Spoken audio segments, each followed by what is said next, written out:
Sports. We are Blackboard. We are Wisconsin. Why are we so inconsistent with our play? That concerns me more than anything that we do. You know, I look at it's a very good pitching staff. I don't think we should be really inconsistent with how we play. It's a good offense. I realize that because we hit homers, I realize that's going to be a little inconsistent. But still, I don't think we should be. I mean, it's a roller coaster ride.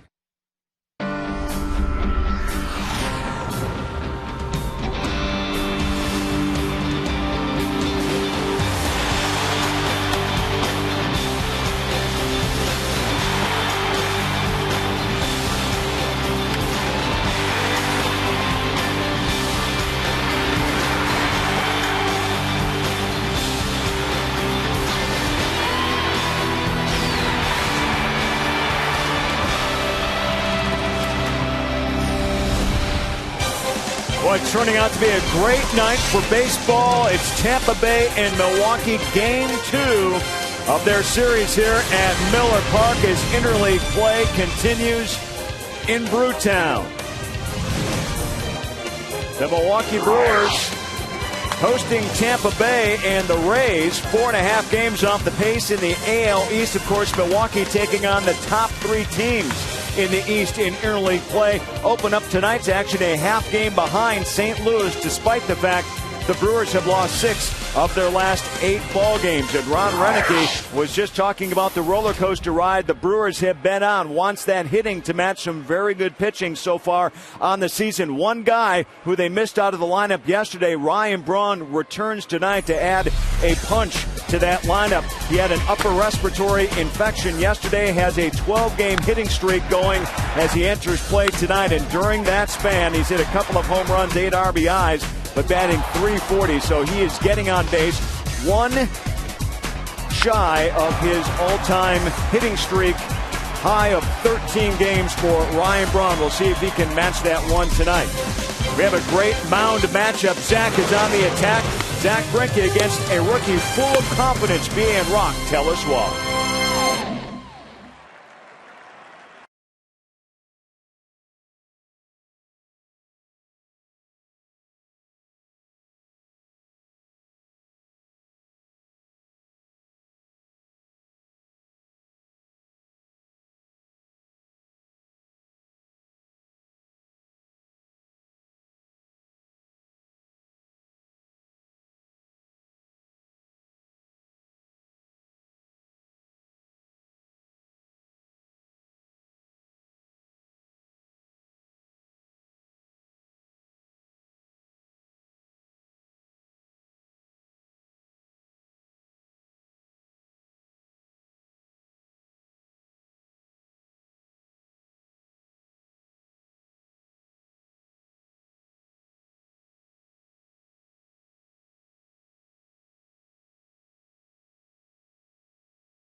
On Fox Sports Wisconsin is presented by Menards. Save big money on all your home improvement needs at Menards.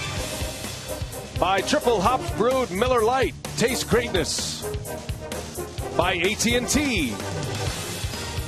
And brought to you by Toyota, proud sponsor of the Milwaukee Brewers and the Toyota territory at Miller Park. Well, home has been very sweet home for the Milwaukee Brewers this year. They are the only club in Major League Baseball not to have lost back-to-back games at home. Tonight it is Zach Greinke on the mound, a guy with a Cy Young past against a guy with a Cy Young future, perhaps, 24-year-old Jeremy Hellickson. Day 2 of the Brewers and the Tampa Bay Rays. And hi, everybody. We welcome you from Miller Park. It's a beautiful night for baseball so far. The roof is open. Brian Anderson with Bill Schroeder. Great pitching matchup tonight, Rock. We're looking forward to this one because you've got a guy who won a Cy Young Award in 2009. And Jeremy Hellickson, he might be one of the front runners for the Rookie of the Year right now. Yeah, two guys that have very similar styles, but it's been a rough run through the starting rotation for the Brewers. It all started with Greinke's last start against the Cubs. 5 1/3, 8 runs, 6 of them earned. Really couldn't command his fastball or his breaking ball, but he has shown signs of brilliance so far this year, and it's going to be important for Greinke to get off to a very good start early in the ballgame because Jeremy Hellickson has been very good. Fastball, changeup specialist. He hasn't allowed more than 7 hits in a start all season long. He's a rookie, but he really doesn't pitch like one. Only one Brewer has ever seen him, Yuniesky Betancourt, with one career at-bat against Jeremy Hellickson. Well, it doesn't feel like it, but the calendar says it's summer, so it is. The Brewers and the Rays, Game 2 of this 3-game series. Lineups of the first pitch coming up next on Fox Sports Wisconsin.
And there is Zach Greinke on his way out to the mound. He is in the spotlight tonight as the Brewers need a big start from their prized off-season acquisition. Roof is open tonight at Miller Park.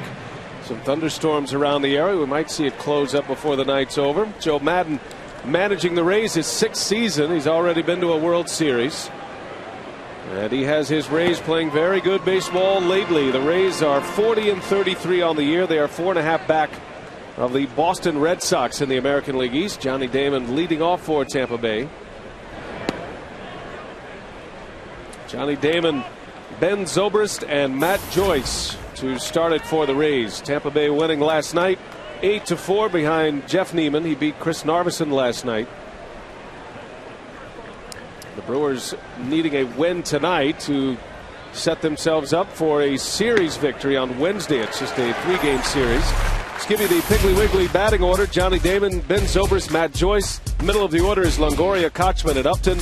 Bottom 3, John Jaso, Reed Brignac, and Jeremy Hellickson rounding it out.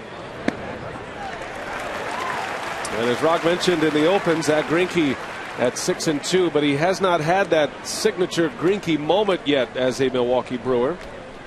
And the crew could certainly use that tonight. He has 6 consecutive wins in his last 6 decisions, and Greinke not very good his last time out against the Chicago Cubs. Really had a tough time getting any of his pitches down in the zone. Hunter Wendelstedt will call balls and strikes. Brian Knight, Jerry Lane, Bob Davidson from first to third.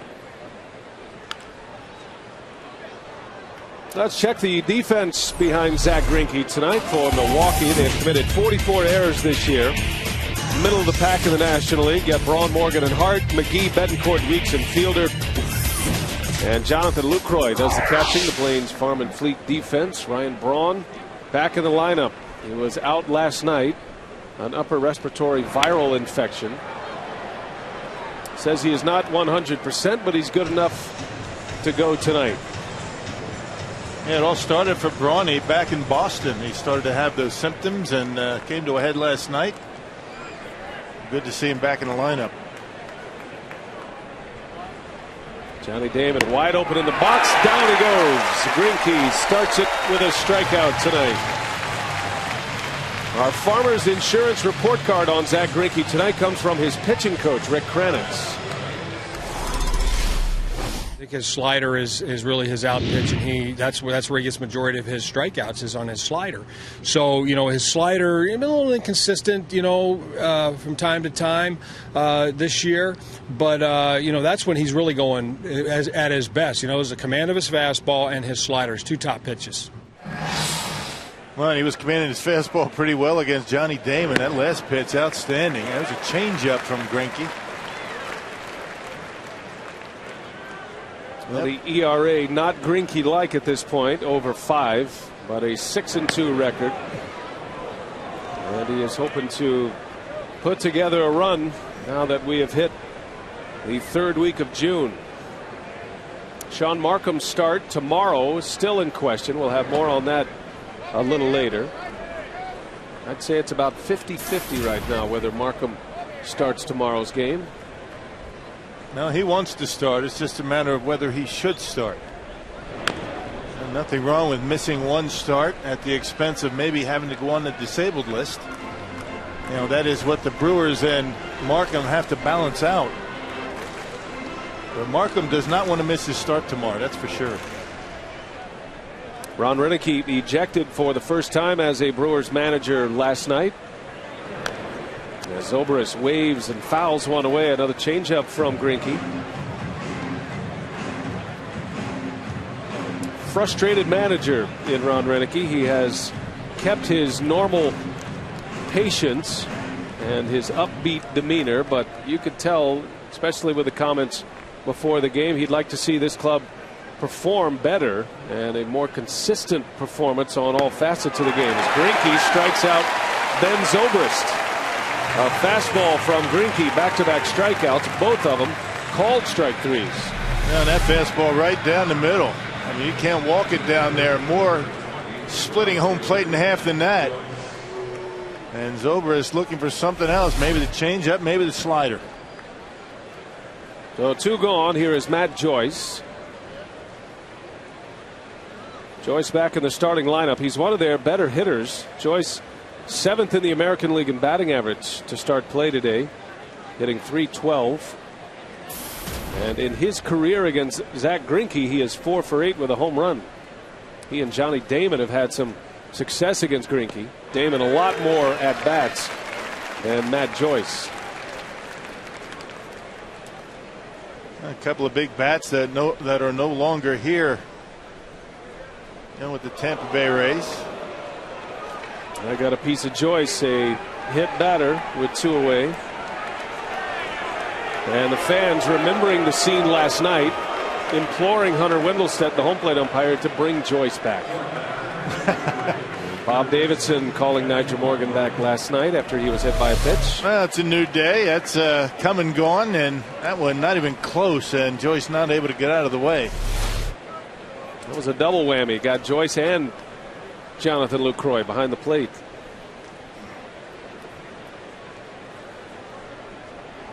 So here is Evan Longoria with a runner at first and a big cut and a miss. Longoria homered last night. His home run put the game away for the Rays. Took it from a 5-1 Tampa lead to an 8-1 lead. But it has been a slow start for Evan Longoria. He has battled injuries this year. Had an oblique injury early in the season back in April, knocked him out for over a month. And now dealing with a sore foot. And he has not had a lot of success against Zach Greinke. Talking about Greinke, 1-4 against the Rays, but not too many of the hitters in the lineup right now have had a lot of success against him. You mentioned Carl Crawford and Carlos Pena no longer around with the Rays. Those two guys, I would imagine, had some success. Somebody had to, with a 1-4 career record for Greinke against Tampa. 1 ball, 2 strikes on Longoria. And a bouncing ball to McGee. He'll go to second for the out. Good start for Zach Greinke. A couple of strikeouts to get us started tonight. The Brewers and the Rays, game 2. Milwaukee coming up for the first time against Hellickson.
The thunderstorms had passed by, but not the case.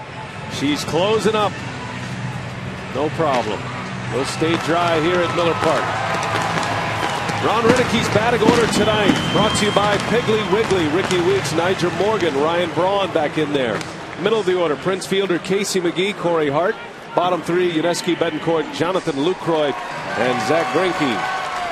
Jeremy Hellickson, the baby-faced assassin on the mound, they're calling him in Tampa Bay. His rookie season, it has been an impressive one. He has won more than half of his starts. Yeah, look at that opponent batting average at 205. Mentioned on the open, he hasn't given up more than 7 hits in any start in his career. He's 7-5, a 3.09 earned run average, and that includes losing his last 2 starts. Let's check the defense behind Hellickson for the Tampa Bay Rays. Johnny Damon at left, B.J. Upton, Matt Joyce join him in the outfield. Evan Longoria, the Gold Glover, at third. Reed Brignac at short with Ben Zobrist, Casey Kochman on the right side. John Jaso does the catching. And the 24-year-old Midwesterner, Jeremy Hellickson, hails from Des Moines, Iowa. Got a cup of coffee in the big leagues last year after a great minor league career.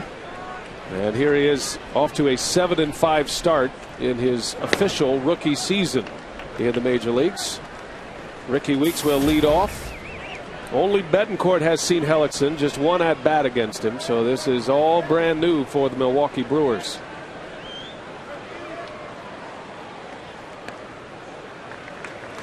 Yeah, kind of a slinger out there, isn't he? He kind of hides that baseball pretty well, just kind of explodes out of his hand.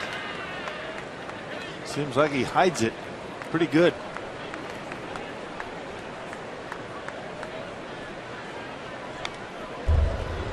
And 2 balls and a strike. Ricky Weeks coming in, tied for 4th in the league in runs scored. Such a key stat for a leadoff hitter. But check out his numbers over the last 11 games. His batting average at .375. He scored 7 runs in the last 11, and he's hit for power. Has 3 homers, 6 runs batted in. He is doing it all at the top of the Brewers batting order. Yep, slugging over 500 and an on-base percentage at about .360. Doing a nice job with the base hits, the walks. Nigel Morgan back in the 2-hole. And Renick's lineup back to full strength tonight with Ryan Braun back in there. 3-1 to Weeks. And it's ball 4. So Weeks continues to put his on-base percentage on the rise. Nissan keys on young Hellickson from Dale Swain. Well, he's got really good command of a changeup that he throws a lot to righties and lefties. He mixes in some curveballs, kind of a sneaky, anywhere from 90 to 93 mile an hour fastball that he uses on both sides of the plate. Biggest thing is he's just a little different because you just don't see that many changeups from a right-handed pitcher on right-handed hitters. No, and that's why he's been very good against both left-handed hitters and right-handed hitters. And opponent batting average about the same. That changeup is the equalizer. Such a great pitch, and it really showed up in his minor league numbers. Jeremy Hellickson, a 49-game winner in the minor leagues. It's tough to win double digits when you go through a minor league season. It's just one of those rare things. Hellickson did it 2 out of 3 years. Matter of fact, he did it 3 out of 4 years in the minor leagues. He was 49-16 in 109 minor league appearances. Morgan gets a great bunt down. Hellickson shovels it over to Kochman. And a good play to get the out. That'll go as a sacrifice bunt. Ricky Weeks advances to second base. Yeah, good job by Nigel to get that ball. If he bunted it just a little bit further, gets it by Hellickson, it's a base hit. But Hellickson, a pretty good athlete, bounces off that mound and able to make the play. And able to get him easily at first base. They'll go down as a sacrifice for Nigel Morgan. Now, when you talk to those who cover the Rays daily, they talk about Jeremy Hellickson and his poise. And the way they describe Hellickson reminds me of how we thought and we saw Giovanni Gallardo when he was promoted to the big leagues. How he just seems like he's been here for a long time, even though he's here in his first full season. Ryan Braun steps in with a runner at second base.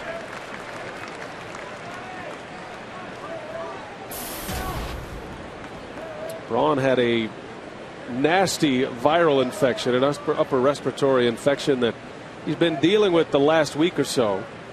But finally came to a head yesterday, and he was not able to go. They gave him some medication, and Braun says he's good to go for tonight.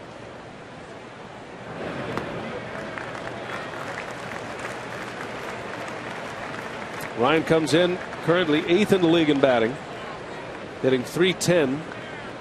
His 15 home runs, 7th in the National League, and he has 51 RBIs, which is 4th. So he's in the top 10 in all the major offensive categories, the Triple Crown categories.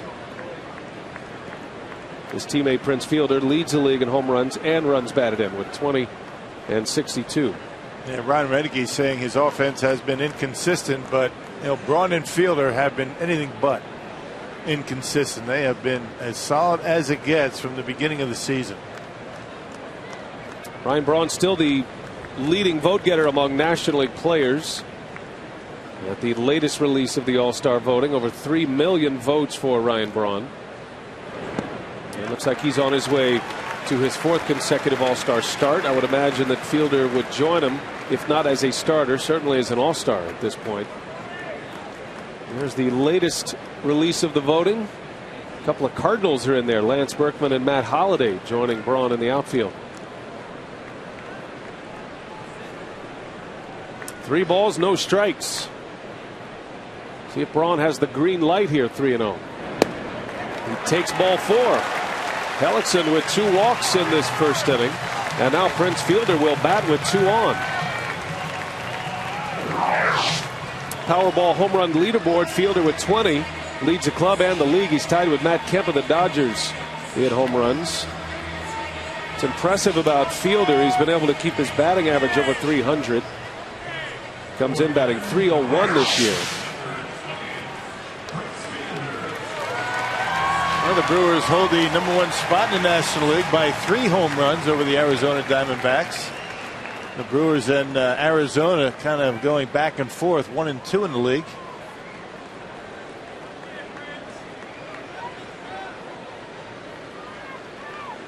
The Brewers could use a big bolt early tonight. Try to set this offense on a course this evening as Fielder takes a ball down and away. Hellickson struggling with his command early. Man, you got to take advantage, particularly when you have a guy out there that has been very good just about all season long. His 2 losses in his last 2 starts, the Rays were shut out in both of them. So not pitching all that bad.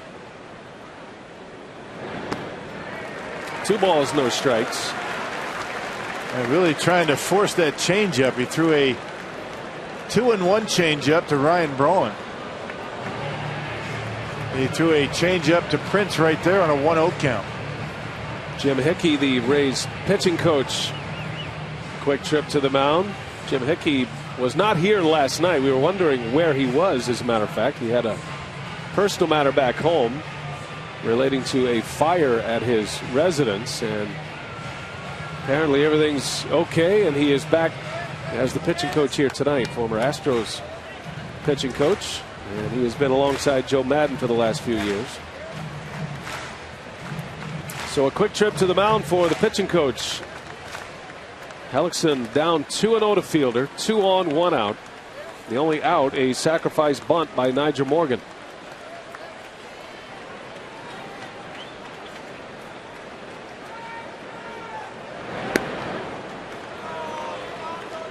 Of his 20 home runs, Fielder has 12 here at Miller Park. He's among league leaders in walks as well. He's second behind Joey Votto in walks this year.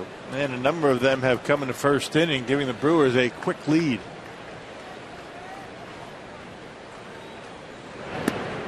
Another one in there for a strike. It looks like Prince looking changeup, huh?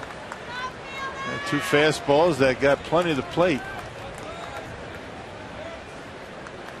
Another good crowd tonight on a Tuesday at Miller Park. The homestand continues tomorrow and will run through the weekend with the Minnesota Twins coming to town. They're looking for something to cheer about early tonight. As Fielder takes one low, 3 balls and 2 strikes. There was the changeup. Fielder able to lay off a pretty good pitch. Well, right over the heart of the plate, but Prince has been patient with that pitch all year, even with 2 strikes. That's the biggest improvement in Prince's game up at the plate. Very much more patient with 2 strikes. See what he gets here. 2 on, full count. And Prince takes ball 4. Hellickson has walked, but bases loaded in the first inning.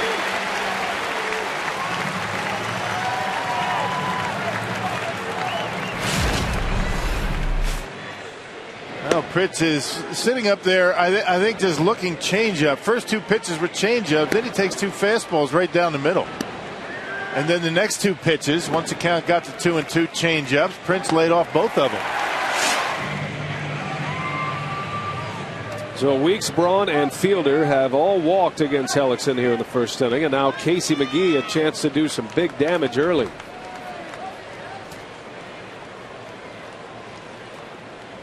Yesterday McGee had a hit. He was 1 for 4 at the plate with a walk. And he takes a fastball strike. Good pitch.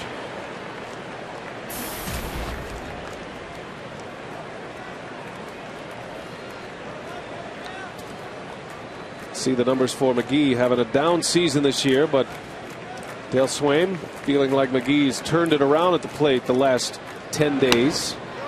Another fastball on the corner. Boy, right on the edge, painting with the thin brushes out there after walking the three of the first 4 hitters.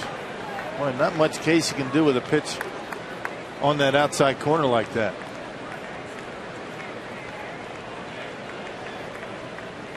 Well, 2 pitches that were borderline strikes has Hellickson ahead 0-2. He tried another one out there, a ball and 2 strikes.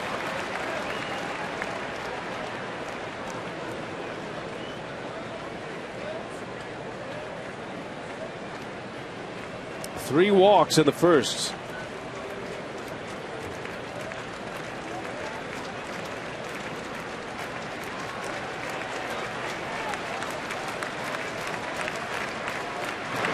And McGee in the shallow center. Over to cut it off is Damon, and here comes Ricky Weeks. He'll score without a throw. So the Brewers score a hard-earned run, it seems, in this series, as Casey McGee, with a sacrifice fly, had the right guy at third base. Man, and the right guy in left field. And the right guy in left field, the designated hitter for Tampa. Not much of an arm, but check out Hellickson after walking 3 of the first 4 hitters. The first 2 pitches to McGee right on the outside corner. Then he wastes a fastball, and they threw him a changeup. Casey out in front of it, but hit it to the right guy. You hit it to Johnny Damon, has virtually no arm out there in left field. Eddie Cedar knew right away that he was sending Ricky, and it's not often you're going to see a run scored on a ball hit that shallow and without a throw. So 2 gone, a runner's in, and here is Corey Hart. 2 on with 2 out now. And a sweeping breaking ball from Hellickson. Corey Hart batting .270 to start play today. 7 homers, 20 runs batted in.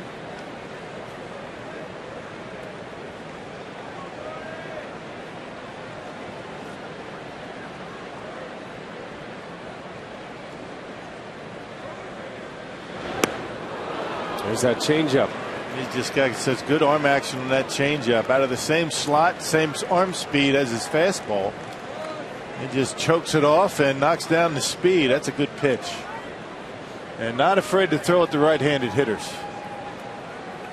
Hart was 1 for 4 yesterday. Got Braun at second, Fielder at first. And he put that one by him. Ball and 2 strikes.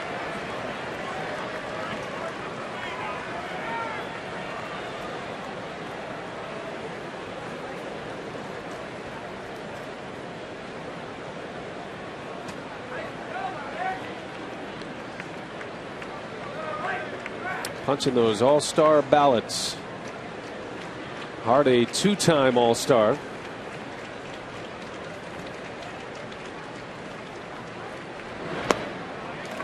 Count evens at 2-2. Most of Corey Hart's RBIs this year have come via the home run. Corey with 20 home runs this season. 14 of those 20 have come by the home run ball. Of course, Hart had a 3-homer game, a 7 RBI game here at Miller Park. And he strikes out. Hellickson gets out of it. Had the bases loaded, 1 out. The Brewers get 1. We go to the second inning.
everything felt okay.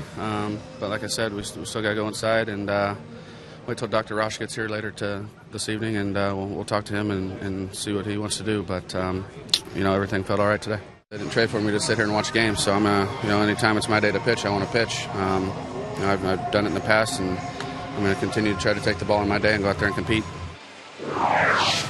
Sean Markham earlier today commenting on his health, the hip injury that knocked him out of his start against the Boston Red Sox. And you heard him mention Dr. Rosh, the Brewers team physician, who will evaluate as Casey Kochman on the first pitch delivers a single back up the middle. It's been a two-part process for Sean Markham. Yesterday he threw the baseball, actually did a bullpen session. Today he had to prove to Ron Renicky and company that he was able to field his position. So a little in-season PFP drill, pitcher's fundamental practice here. Man, the one thing you don't want to have happen is if he's got a problem down around his legs or his hip area, you compensate that, put a little bit more stress and strain on that elbow and shoulder, then you've got major problems. So Brewers got to be careful. But you love to see, Markham making those comments, I want the ball every fifth day. He's a competitor and he wants to be out there. I love the comment that the Brewers didn't trade for me to watch me sit on the bench. They traded for me to pitch, and I want to pitch. And he's pitched well. If he can go, he'll be up tomorrow against David Price, one of the premier left-handers in all of baseball, tomorrow afternoon.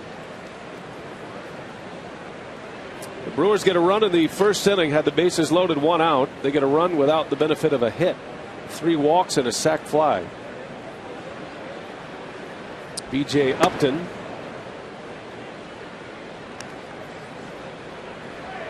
hitting 6th in Joe Maddon's lineup. Upton was in the cleanup spot yesterday. Drove in 2 runs in that Tampa Bay 8-4 win. Also had a stolen base. He was 1 for 4. They get 1 for 5 with the 2 RBIs. Awkward swing, and it's 2-2.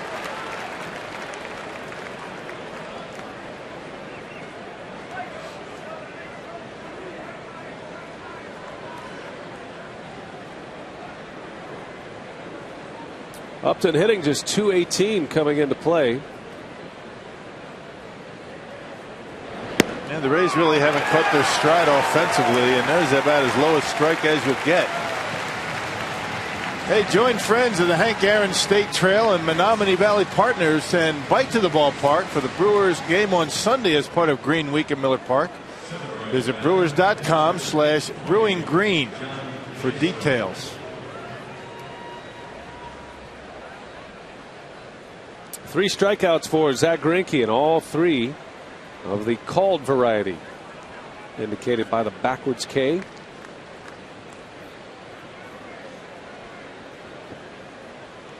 John Jaso with a runner at first. Jaso catching, the left-handed version of this catching tandem. Last night it was Kelly Shopik, who had a good night. Had a double, a walk. He scored a run. Jaso gets his chance here this evening against Greinke.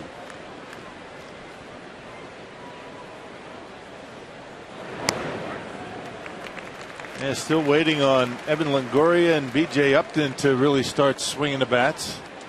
It's been the pitching and the defense for Tampa Bay that has got them to the record that they are right now, 7 games over 500. You got to figure they're going to start hitting at some point. They have in the past.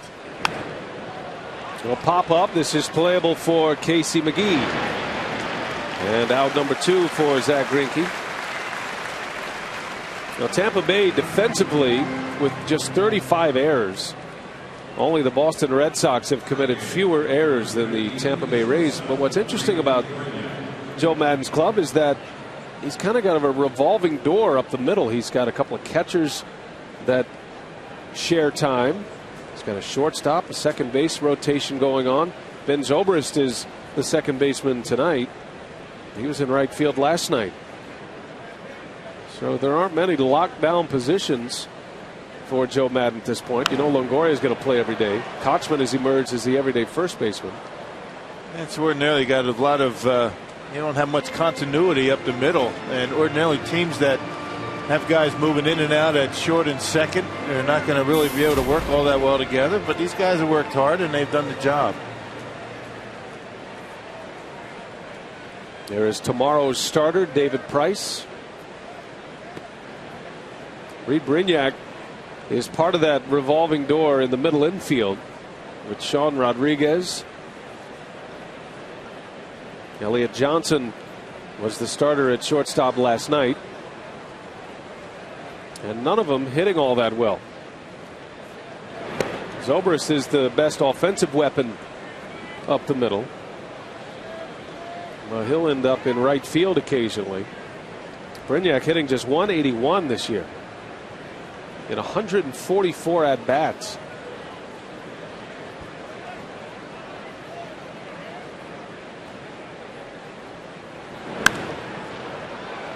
Slicing into the seats.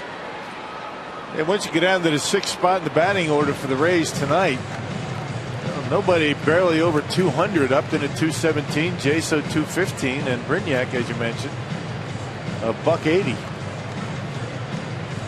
But still, they're hanging around in that very tough American League Eastern Division. When you have the starting pitching and the arms out of the bullpen that Joe Madden has, you can get away with lack of offense. But not all year.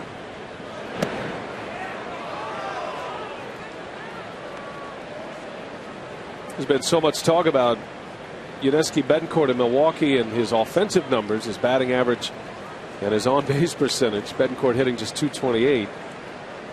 Brignac's on-base percentage as the Rays shortstop, .234. As he lines one to left. Braun right there, and the inning is over. Zach Greinke, 2 scoreless on the board. We head to the bottom of the 2nd.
Saito, outstanding bullpen. Rick Kranitz said that's the best he's seen him throw the ball. So we're excited about that. The oblique felt real good today. So right now we're planning on him going out either Thursday, Sunday and pitching, or Friday and Monday. Manager Ron Renicky talking about Takashi Saito. He was back in Milwaukee. They were hoping he was going to continue in the minor leagues at this point, but he has not been able to do that. So back on the mound today, and you heard Ron Renicky said it looked real good out of the hand. And up until this point, as you see his interpreter Kosuke Inaji with athletic trainer Dan Wright, he hasn't looked good out of the hand. Maybe you can explain what that means. Yeah, you get your explosive fastball when it pops out of the hand, and you get some zip on that fastball, and it's tough to quantify and really tough to describe unless you're catching it and watching it up close, where you see it got some good carry on it, and it just looks good. Some explosive life to his pitches today, which is always a good sign. And hopefully he's going to be able to stay healthy and get back at it. The Brewers could certainly use him in the end of their bullpen. Yudesky Betancourt sends one deep left center field. Upton will look up, and there it goes! Uni B goes deep. And the Brewers lead 2-0. Home run number 4 for Betancourt. Well, a 1-0 fastball. Betancourt able to get the head of the bat out on a 92-mile-an-hour heater up in the zone down the middle. Boy, that's got to feel good for Betancourt. He's been taking some heat around here in Milwaukee for his lack of offense, but there's a big run. 2-0 Brewers. Betancourt safe at home, safe and secure. New York life.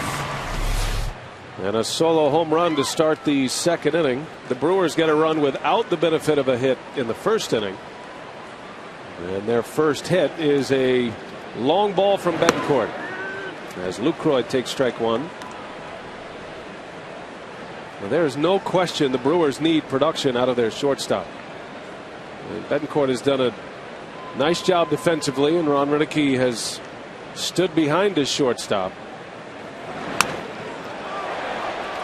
Lucroy just missed an extra base hit. They're still waiting for some of that production that Betancourt gave the Royals last year. 80-plus RBIs, 16 home runs. And you figure at some point things are going to start turning around for Yudesky. And as you mentioned, they could certainly use it at the bottom of the order. You know, some pop down at the bottom along with Jonathan Lucroy. Jonathan's had a good season. Well, when the Brewers get production from the bottom of their order, that's when they really go. You know, Braun and Fielder are going to get theirs. You count on McGee and Hart to pick up the run production.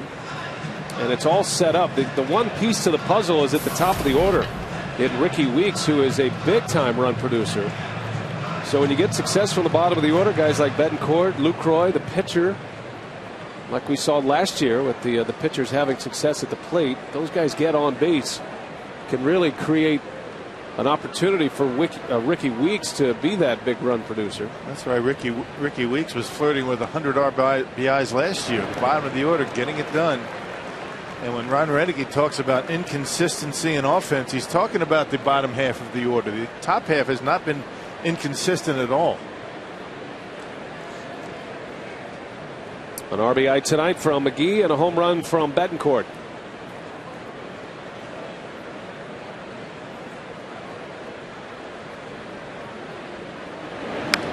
Lucroy, a little flare right to Zobrist for out number 1. Hey, on Friday, as part of Green Week at Miller Park, the first 10,000 fans will get a reusable shopping bag, compliments of Century and Dean's Milk and Ice Cream. Visit brewers.com/brewinggreen for tickets. I thought you were going to say a reusable chorizo. There's no such thing. Those are good the first time only. Yeah, once you eat them, that's it. How about the lightning show in the background behind the chorizo? He's not worried at all. Well, is it ever going to end? You keep saying that every single night, don't you, here at Milwaukee? You kind of forget about it because the roof is closed and it's climate controlled in here. But at some point, we'd like someone to show up. Is that too much to ask? It is not. Maybe that's what Yudesky Betancourt's waiting on. Well, today's the first day of summer. See what I mean? He's from Cuba. First day of summer. He and the chorizo, hot weather performers, you would think. Zach Greinke with 1 out. Both of these pitchers anxious to hit. That's the first thing that was on Greinke's mind when he had his press conference after the trade this past winter. And Hellickson looking forward to his first at-bat in the big leagues. Greinke has a good hack. Has a home run this year. He is 3 for 16 at the plate. It's a batting average of 188.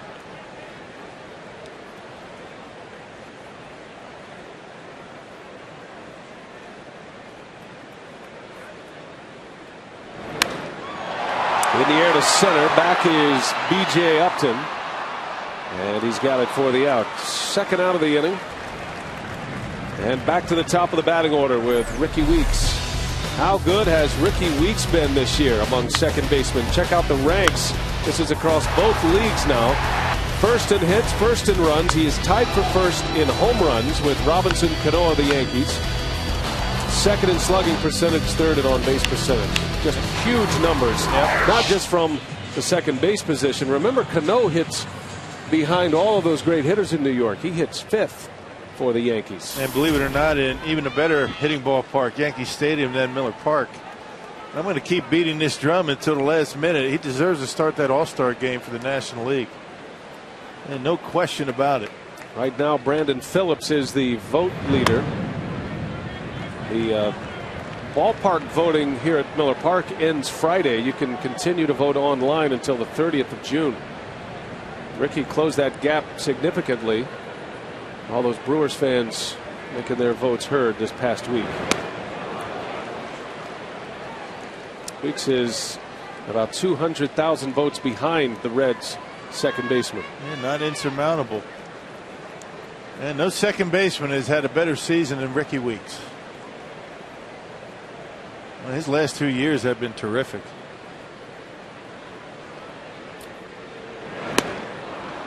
Another changeup.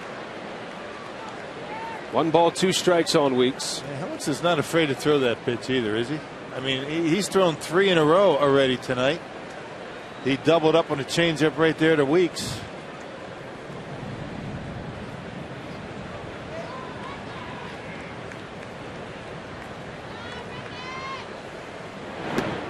And it came right back to it. 3 in a row. Weeks strikes out. But a home run from Yuniesky Betancourt starts the second inning. A big blast to left center. 2-0 Brewers. Rays coming up in the third.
Baseball on Fox Sports Wisconsin is presented by Piggly Wiggly, the official supermarket of Fox Sports Wisconsin.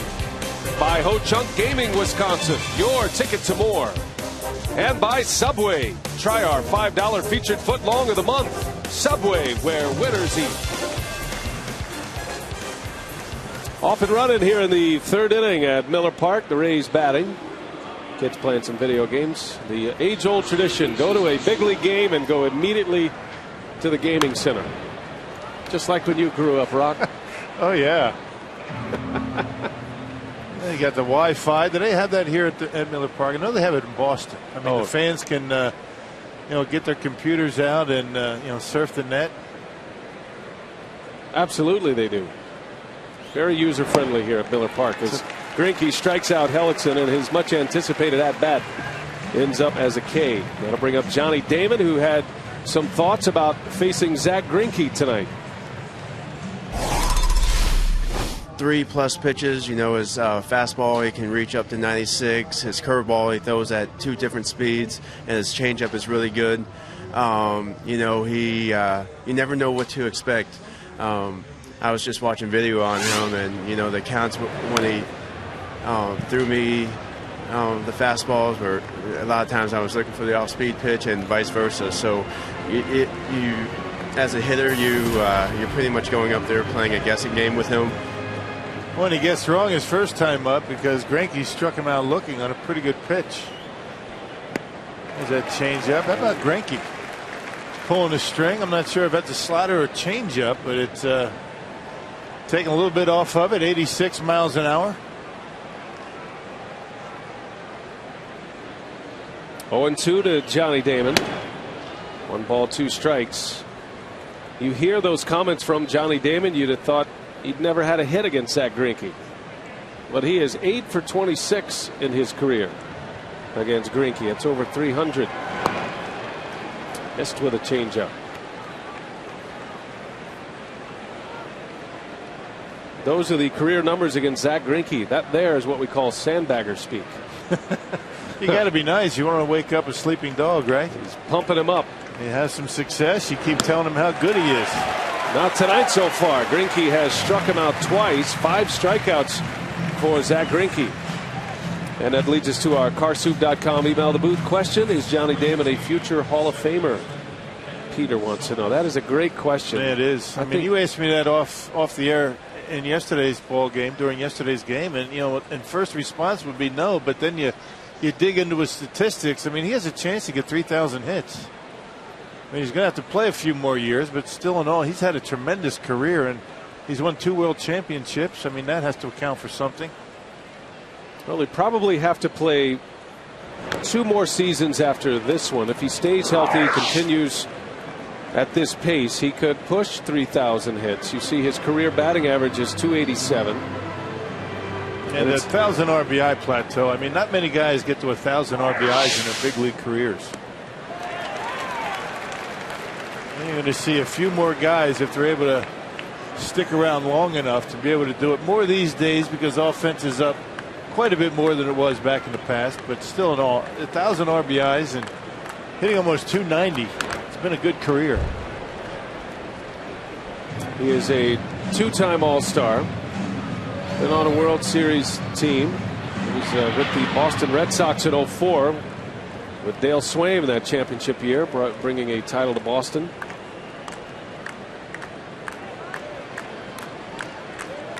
Oh, and 2 the count on Zobrist. And a swing and a foul. Count remains at 0-2. What's interesting about Johnny Damon, you go across his ledger, got an outside chance at 3,000 if he can stay healthy. Probably with the DH, he might have a chance to do it. You know, it's something he'd like to obtain. Rock, he already has 500 career doubles. He already has over 100 career triples. And as you mentioned, over 1,000 RBIs. Now, those are big numbers.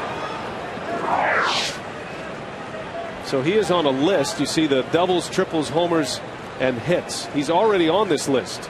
And look at the guys that he joins on this list. Yeah. All Hall of Famers. As Zobrist strikes out. And Zach Greinke punches out the side of the 3rd inning. Gives him 6 Ks for the game. Greinke is on his game tonight against the Tampa Bay Rays, 2-0 Brewers.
Milwaukee coming up. Earlier today, the Brewers, along with Waste Management, hosted an e-cycling event at the Miller Park West parking lot. Fans dropped off over 40,000 pounds of unused or unwanted computer and electronic equipment.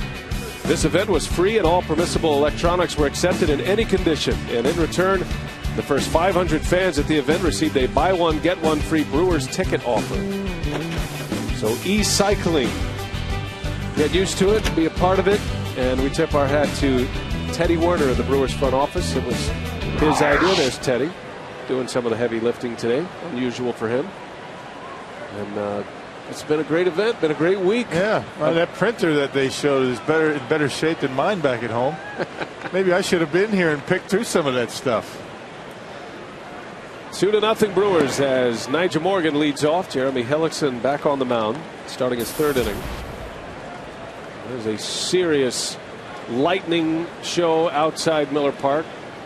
Pouring down rain. Thunder rolling everywhere. As Morgan lifts one in the air to left, Johnny Damon is back, and he's got it for out number one. Yeah, I know we talk about it all the time about the roof here at Miller Park, but this is certainly a situation where the tarp would be on. We'd be tap dancing up here. Fans would be scurrying to take cover, but we don't have to worry about that here. Never, ever take that roof for granted. How many games do you think the roof has saved this year, Rob? Man, how many rain delays even, right? It's been pretty much every night. How many home games have the Brewers played? Man. 35? At least a third of them. Right. Well, the tarp would certainly be rolled out right now. But we play on here at Miller Park. Ryan Braun batting for the second time. He walked in the first inning.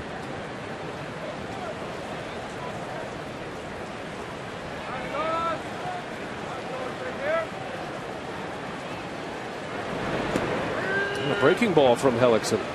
Yeah, first curveball that we've seen. Been basically a fastball changeup, occasional slider, and that was the first curveball I think we've seen.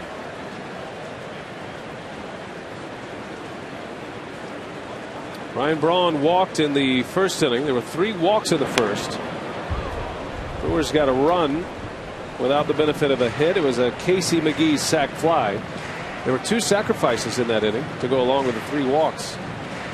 And a sac bunt and a sac fly.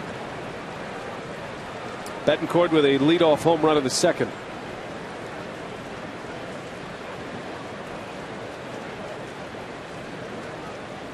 One and 2 to Braun. An emergency hack to stay alive. Fouls it away.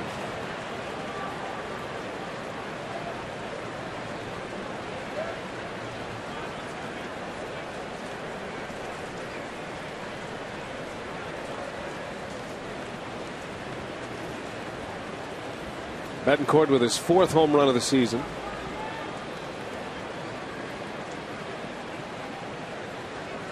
The only hit so far from Milwaukee.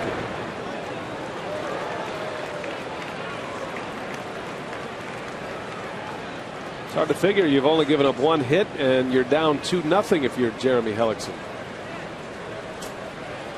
Runs have been hard to come by for the Tampa Bay Rays with Hellickson on the mound. You mentioned his last 2 starts. He's lost them both, and both times the Rays were shut out. Braun into shallow center. Upton went back. It's going to be Zobrist who will make the catch. And this weekend, interleague play continues at Miller Park as the border battle with Minnesota Twins takes center stage. For a ticket, visit Brewers.com or call 414-902-4000 for tickets. The resurgent Minnesota Twins. Yeah, are they ever hot? Wow. Minnesota coming into play tonight. 7.5 back of the Cleveland Indians. The Twins have won 7 in a row, 9 out of 10. The Twins are at one point 19 games under 500. And I believe 14.5 games out of first place. Right. And they're starting to think they are in it. And they might very well be.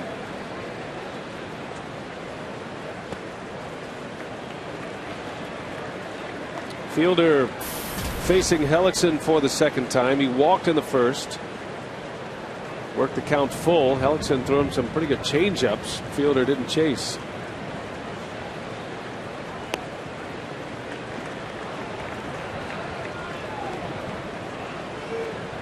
The walk numbers starting to rise for Prince Fielder. He is starting to close in on Joey Votto for the league lead. Votto still out ahead of all other National Leaguers, but Fielder second. Now 48 walks for the season.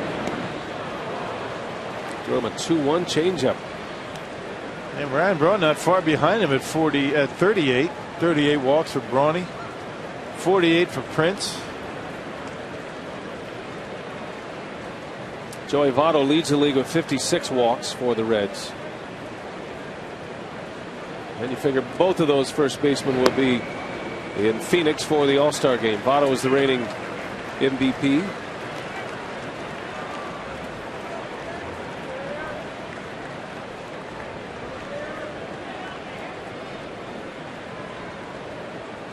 Yeah, Votto barely made the All-Star team last year. That's hard to believe, huh? Yeah.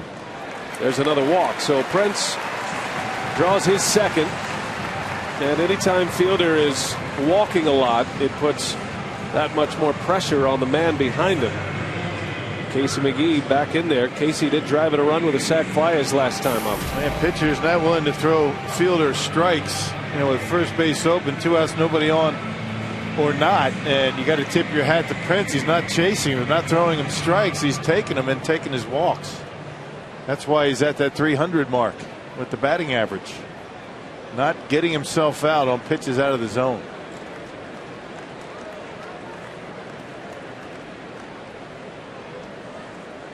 So here's McGee with 2 away. Fielder at first. And a big cut and a miss. There's a terrific story at MLB.com. Our buddy Mike Bauman writing about Prince Fielder and the fact that he deserves the All-Star start. And a counter article stating that Joey Votto deserves the start based on what happened last year and the fact that he is the reigning MVP. There always seems to be a 1-year lag with the popularity amongst players these days. You have a great year 1 year. It's the second year that all of a sudden you start getting a lot of those All-Star votes.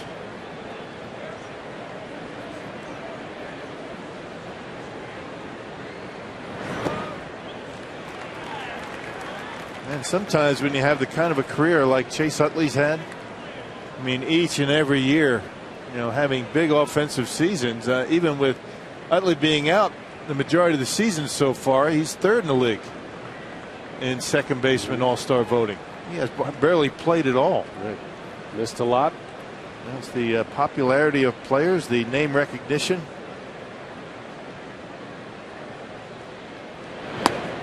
Big cut and a miss from McGee. Alden Gonzalez had the counter article to Bauman's Prince Fielder story, claiming that Joey Votto, who he calls the premier slugger in baseball, should start the All-Star game. Right now, Votto leads Fielder. Pujols is at the top among National League first basemen. Of course, Pujols is going to miss the All-Star game with fractured forearm. Joey Votto, a terrific hitter. I mean, there's no doubt that he's one of the best hitters in all of baseball, but premier slugger, I'm not sure about that. That guy right there is amongst the the top sluggers in all of baseball, and a very good hitter.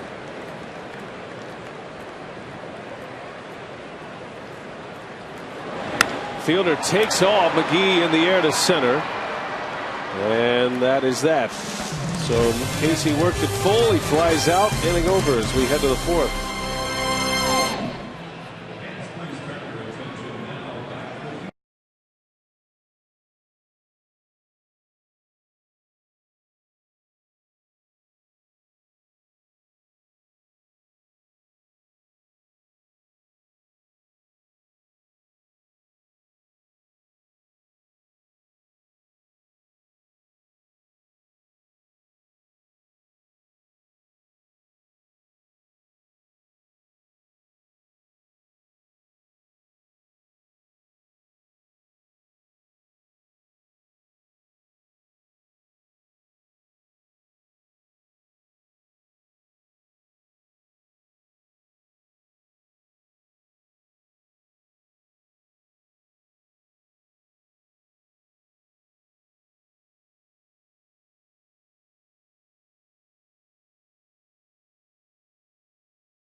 top 4, our Jeep game reset. First inning, Casey McGee with a fly to left. Johnny Damon makes the catch. Ricky Weeks scoring.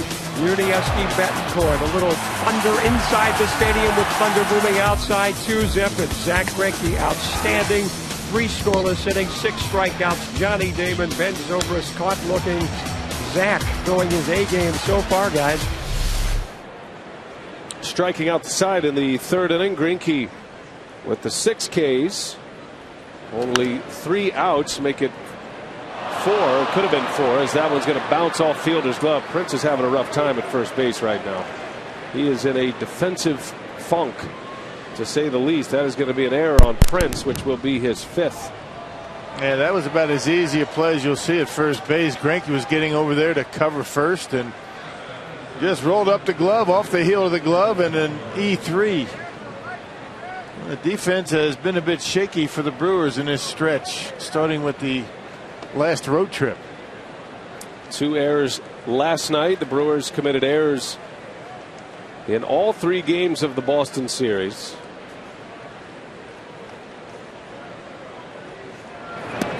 The Brewers all of a sudden, after being in the top 5 in defense for the most part first couple of months, now down in the bottom half in defense. Now 45 errors. And the Philadelphia Phillies with only 33 miscues this year so far. The Brewers have errors in 7 consecutive games. Their last error-free game was last Tuesday in Chicago, that extra inning loss at the hands of the Cubs.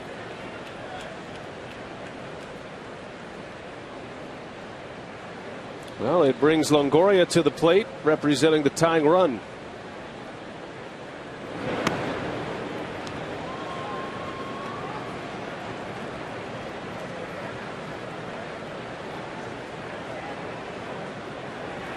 Longoria bounced out his last time up.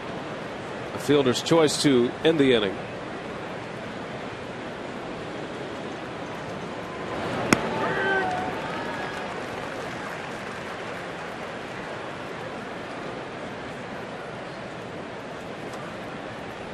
Greinke had 10 strikeouts in his last start, but gave up 8 runs, 6 earned against the Cubs. It was last Thursday, went 5 1/3 against Chicago and took his 2nd loss of the year.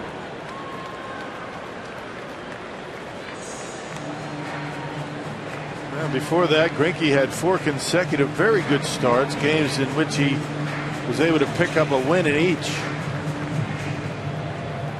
Just didn't have good zip on his fastball, in the words of Ron Rennick. It didn't come out of his hand all that well, and it seemed as though everything up in the strike zone, and the Cubs took advantage of it. Full count, runner goes, and a bouncing ball to fielder. He'll go to the bag for the out. But the Rays advance their base runner, stay out of the double play as Joyce was on the move. In our AT&T trivia tonight, who is the only player in Rays history inducted into the Baseball Hall of Fame? Excellent question. To think about that one for a minute. Went in as a Ray? In as a Ray. Okay.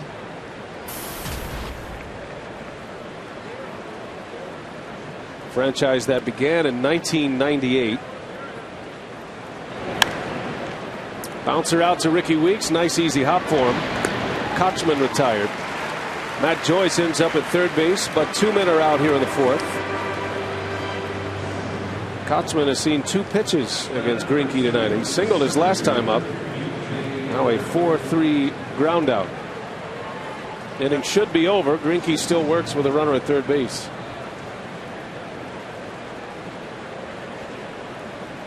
Well, if Greinke's able to get out of this, it would be a very good job. Remember, it was an error on Prince to start the inning. Then he was down 3-0 on Evan Longoria, able to come back and get him. So 4, now 5 very good pitches for Greinke after a rough start to the inning. B.J. Upton, a strikeout victim in the 2nd. Greinke got him on a called strike 3.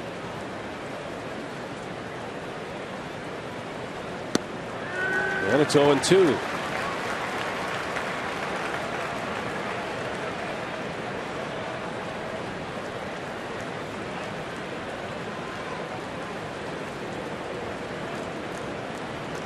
Runner at third, Matt Joyce.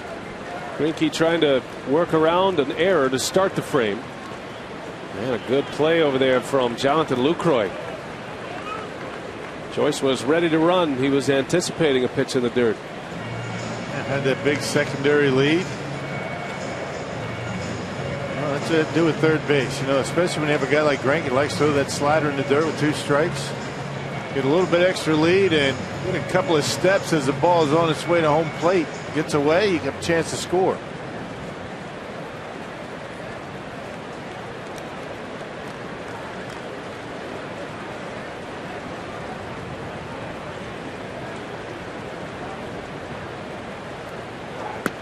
Did he go?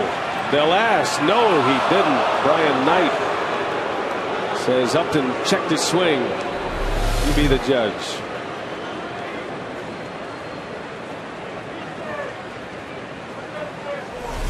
See, Jim Gander was right. Says use a black bat. They'll never get you.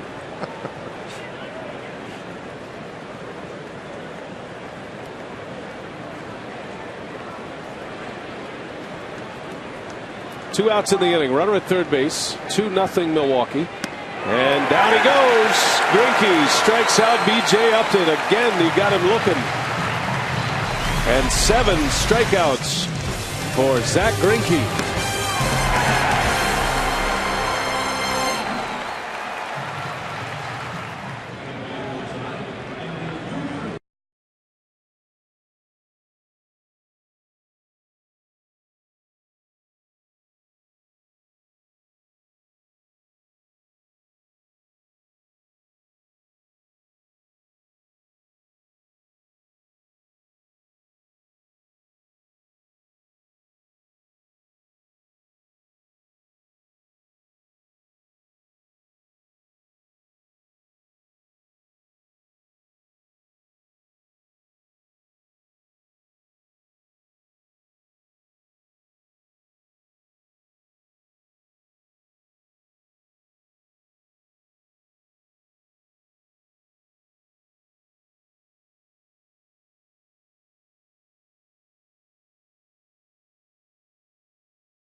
Well, Craig Counsell, as we welcome you back to Miller Park. 2-0 Brewers, bottom 4, crew in the community now. The Brewers Community Foundation presents Drive for Charity in support of Feeding America, and our featured player is Craig Counsell. Now, any fan who brings a non-perishable food item or makes a donation of $5 gets a Craig Counsell pin. Feeding America provides food to low-income families throughout the community. The Drive for Charity happens this weekend when the Brewers host the Twins. So, guys, bring a can and get a pin. Pretty good deal. Is that a writing pin or a stick pin? I wonder. Stick pin. Oh, okay. Nice. I think. That's a collector's item. Corey Hart leads off 2-0 Brewers. Another well-pitched game here early. We saw that last night. The final score didn't indicate how good the starting pitching was. 8-4 Rays win last night. But leading up to the 7th inning, it was a low-scoring affair here at Miller Park. Corey Hart again down the line foul. Well, that breaking stuff and off-speed pitches from Hellickson awfully tough to wait back on. He's got such good arm action on it. Comes out of his hand like a fastball, just never gets there. Seems like every one of the Brewers have been ahead and out in front of that off-speed pitch.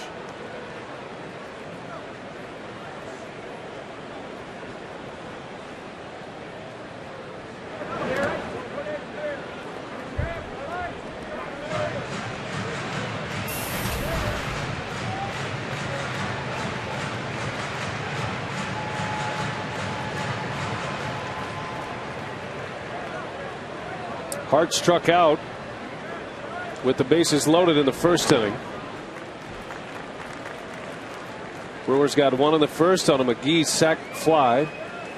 Betancourt's home run in the second extended the lead to 2-0. Still only one hit for Milwaukee. That home run by Betancourt. Slow roller out to short. Brignac makes a nice play to get Hart. And one gone in the fourth. And here comes Yuniesky Betancourt. Powerball home run count for Betancourt. Reaches 4 with a home run to left center. Up a 1-0 fastball up in the strike zone right down the middle, and Betancourt able to give the Brewers and Zach Greinke a 2-0 lead.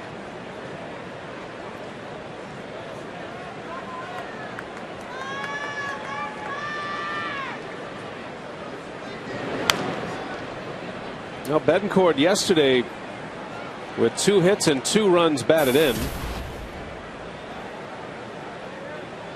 On paper it looked like a good night. Betancourt, however, flew out to right with the bases loaded in the 6th inning. But he actually, to go along with the 2 hits, had a line drive out. Swung the bat pretty well in last night's game.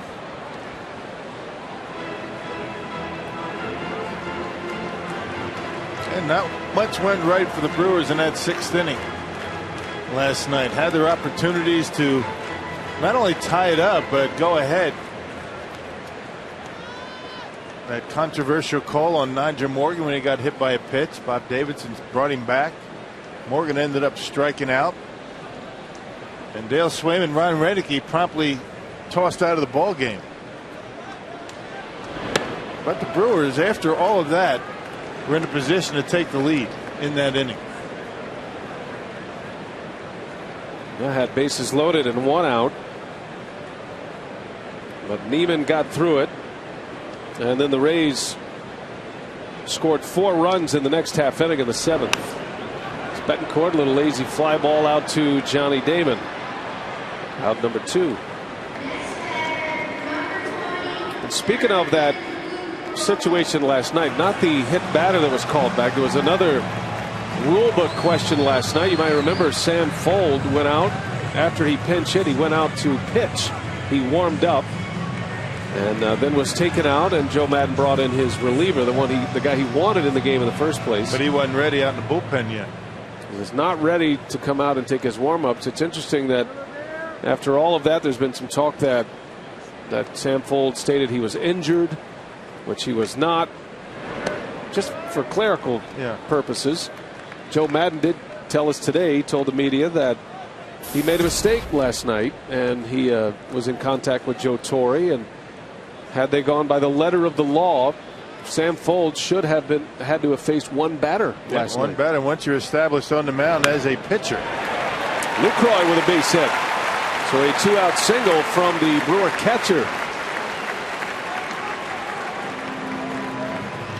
So just to clean it up, if you were watching last night's game, back to our AT&T trivia. Who is the only player in Rays history inducted into the Baseball Hall of Fame? And my correction, he's not in as a Tampa Bay Ray. Right. But he played for the Rays and he's in the Hall of Fame. It was Wade Boggs, who was with the then Devil Rays for 2 seasons. Yeah, just for clarification, once you're established as a pitcher from the bullpen, I mean, you have to face 1 batter. Once you face the 1 batter, you can be taken out of the ball game. Unless that batter is now replaced with a pinch hitter, then he does not have to face a batter. But what Joe Madden thought was going on. As Greinke goes to right field, a base hit. Lucroy on his way to third, and he'll make it. Zach Greinke delivers his 4th hit of the year, and all of a sudden the Brewers cooking up a rally here with 2 outs. Man, nice swing by Greinke, taking that ball, driving it into the gap. If that ball's a little bit more in the gap, I think Lucroy might have a chance to score. But check this out. Pitch down over the plate, and Greinke goes right with it into the gap. Good job of cutting it off by Joyce out there. Holding Greinke at first base and keeping Lucroy at third. Back to the top of the order. Here is Ricky Weeks now with 2 on.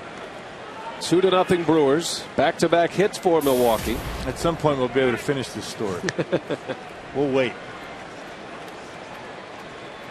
Because it's a very interesting situation, something that doesn't come up all that often. It's a teaching moment. Right. As Weeks takes a strike. I guess I could wait for our instructional tonight. Very good. If things get too wild and woolly during the game. I don't think there was any deceit one way or the other. Joe Madden's his understanding of the rule was once he's in the game as a hitter, then it doesn't matter if he faces a batter or not. But it doesn't matter if Joe Madden knows the rule or not. The umpires should know the rule. That's the point. And there are a lot of situations that come up, and I would imagine that confuse coaches and managers, players certainly, and it's up to the umpires to be able to sort all those things out. But Sam Fuld had come into the game as a pinch hitter, and Joe Madden thought that he's already in the game. He goes to the mound, and because he was already in the game and established in the lineup, that he didn't have to face a batter, but he does. Right. It's the same as bringing in a left fielder and putting him on the mound. He has to face one batter. So the umpires got it wrong. Joe Madden got it wrong, and it's Joe Madden that calls Joe Torre. I don't get that. Weeks into center field, and the rally ends, as does the story. So we're all a little bit smarter today on the rule book.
With a 2-0 lead here, top five. Time for the Brewer minor league report. Brock Kelgard tied the Brevard County Manitou single-season home run record with his 18th homer of the season last night at a 10-8 win at Needham. He tied the franchise mark set by Jose Santos in 2001. Brock leads the Florida State League in homers and slugging percentage, and look at batting average, .343 with runners in scoring position. Guys, talk about persistence. He was a 34th round draft pick. This is his 6th season of minor league ball. He started out as a pitcher, doing pretty well hitting the baseball. Now BA with more on a guy, not quite a minor leaguer yet, but major honor for the Brewers' first round draft pick today, BA. Yeah, and you figure a guy who will have a much cleaner path to the big leagues. As Taylor Youngman, it was announced today, has won the Dick Hauser Trophy, college baseball's player of the year. Presentation was made this morning as part of a news conference at TD Ameritrade Park in Omaha, and he's the third Texas Longhorn to do it. A former Brewer, Brooks Kieschnick, won it twice, 92 and 93. Kieschnick won it back-to-back years. And Taylor Youngman, the Big 12 Conference Pitcher of the Year, helped the Longhorns to a 49 and 19 record this season. That is a huge award. College Player of the Year, the Dick Hauser Award. Youngman wins it, and hopefully he will be in that Brewers minor league system soon. Hey, just hope he doesn't mess around and delay his pro career too long. Jaso goes down the line, an extra base hit. He'll roll into second with a double. He got to get that Brewers minor league uniform on his back, start throwing, and march his way to the major leagues. He's got a good arm. He's got a good chance to be a pretty good pitcher. Youngman's college career is over. As you see the double down the line by Jaso. Just the second hit for the Tampa Bay Rays tonight. Man, God, looked like a pitch on the inner half of the plate, and he ripped it right down that right field line. He has that spread out stance, not a whole lot of movement with that lower half, and very quick hands to the baseball in that swing.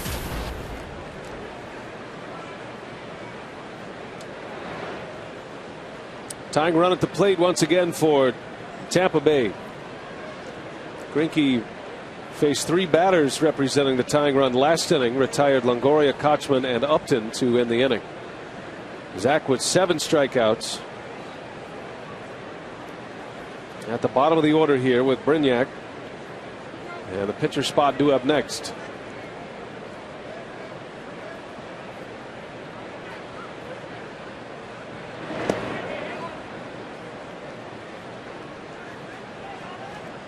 Brignac lined out to Braun in the second.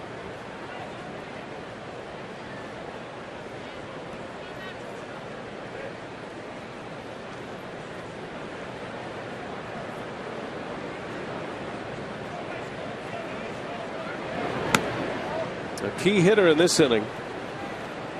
If Greinke retires Brignac, he'll have the pitcher next. And a way out before Johnny Damon comes to the plate.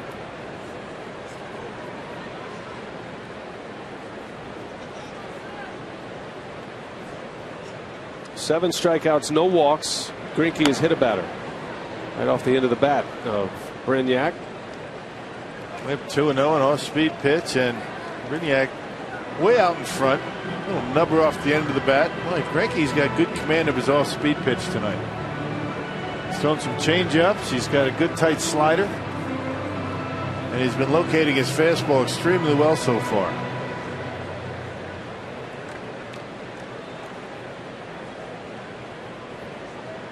Well, the Rays have been tough on the road this year.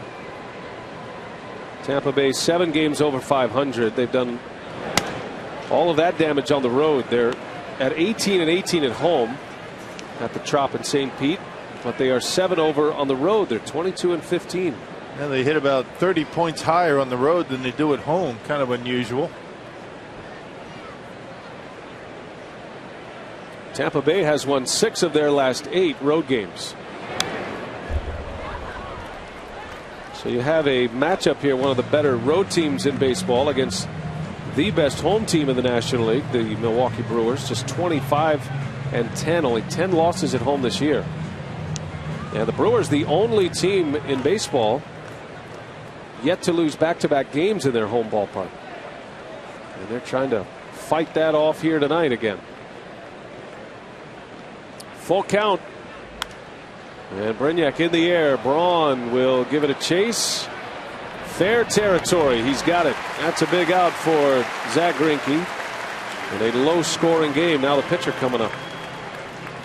Hey, tonight's time of the game winner is Watertown Bowl North in Watertown, Wisconsin. If the Tavern calls the Brewers in the next 24 hours, they get 40 Miller Lite beer pen tickets to a Brewers home game this year. This offer courtesy of the Tavern League of Wisconsin and Miller Lite.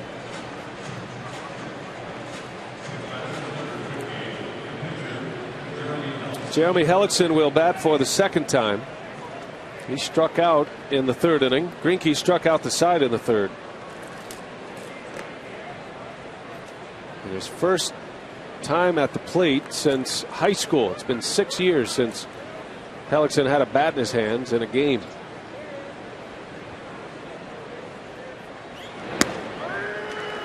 Hellickson drafted and signed out of high school. He was part of that 05 draft.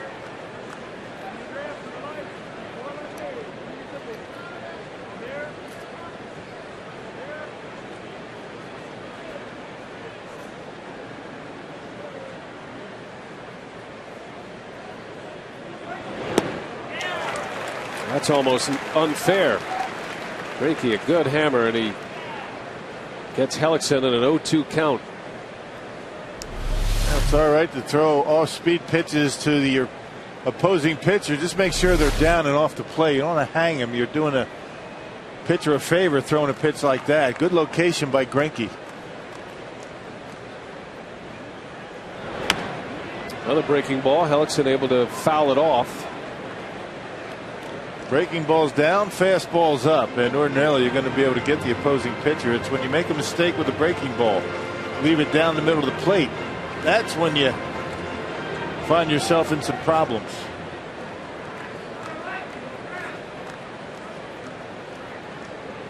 Runner at second, a leadoff double. John Jaso.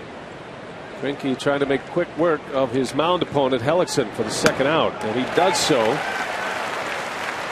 Strikeout number 8 for Zach Greinke. 2 gone in the inning with Damon coming up. Last week's Packers ring ceremony was a final reunion of the 2010 team, and linebacker A.J. Hawk says it gave him a chance to appreciate last season. Log on to FoxSportsWisconsin.com to read the story and much more. Right now, FoxSportsWisconsin.com. On a rainy Tuesday night in Milwaukee. Back to the top of the order with 2 away. Johnny Damon. Greinke has struck him out twice. It's been basically with fastballs too. Fastballs on the outside corner, tied him up his last time up on a fastball in.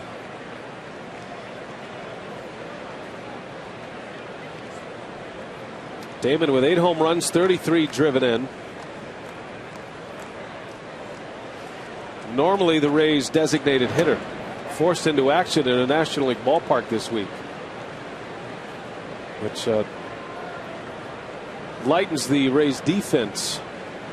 Well, it cost him a run in that first inning.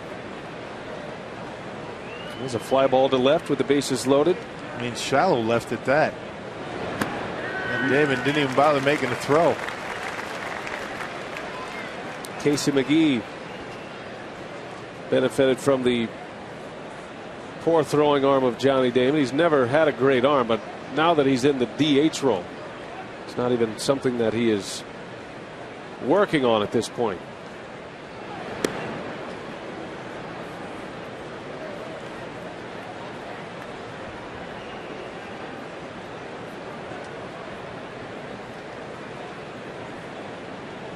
A lot of notoriety this offseason when Damon and Manny Ramirez signed with the Rays. Had their press conference together.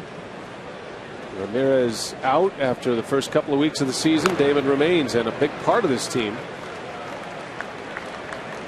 Seems like when the Rays got rid of Manny Ramirez, or he got rid of himself after a allegedly failing a drug test, Manny Ramirez then retired. The Rays caught fire after that. Yeah, best thing that ever happened at Tampa. Addition by subtraction, you could say. Full count, 2 outs, runner at second, and Damon bounces one to Ricky Weeks. And Greinke gets out of it. Zach on the attack tonight. 5 shutout on the board. He's working on a 2-hitter.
Back at Miller Park, some news and notes around Major League Baseball. Hunter Pence of the Astros probably out until Friday with an elbow injury. Chipper Jones returned to the Braves lineup. He missed 4 games. And the Yankees and the Reds rained out tonight in Cincinnati. The Yankees won last night. So a game lost due to rain. They play 2 tomorrow. Yeah, the Tampa Bay Rays head to Houston after this series with the Brewers. Rays on a 6-game road trip. Nigel Morgan leads off. 0 for 1 tonight. He dropped down a sacrifice bunt in the first inning. The only non-interleague game on the schedule tonight, the Phillies and the Cardinals. St. Louis without Albert Pujols. They have a 1-0 lead over Roy Halladay and the Phillies. That game is in the 6th inning now.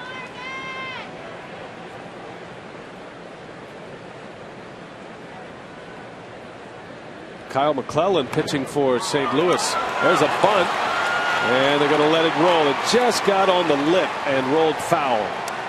Yeah, once it makes its way on that dirt, down the line, it's pretty much going to go foul. Very rarely does it hold its ground in fair territory. The trick is to get it to stay on the grass. And with the speed and the spin, I should say, that ball trickles in foul territory.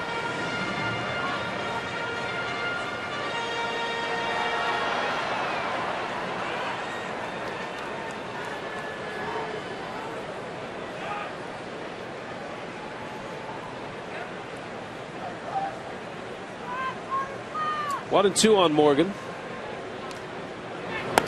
And a little half swing.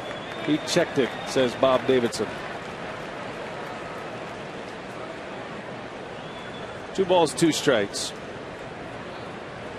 The Brewers start the day a half game back of the Cardinals in the National League Central. Ryan Theriot had the RBI against Roy Halladay. Cardinals got that run in the 5th inning.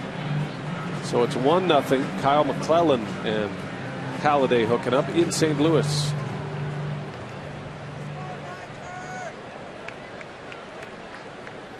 Braves beat the Blue Jays tonight with Chipper Jones in the lineup. 5-1. Fly ball shallow center. Upton wants it. And there is out number 1.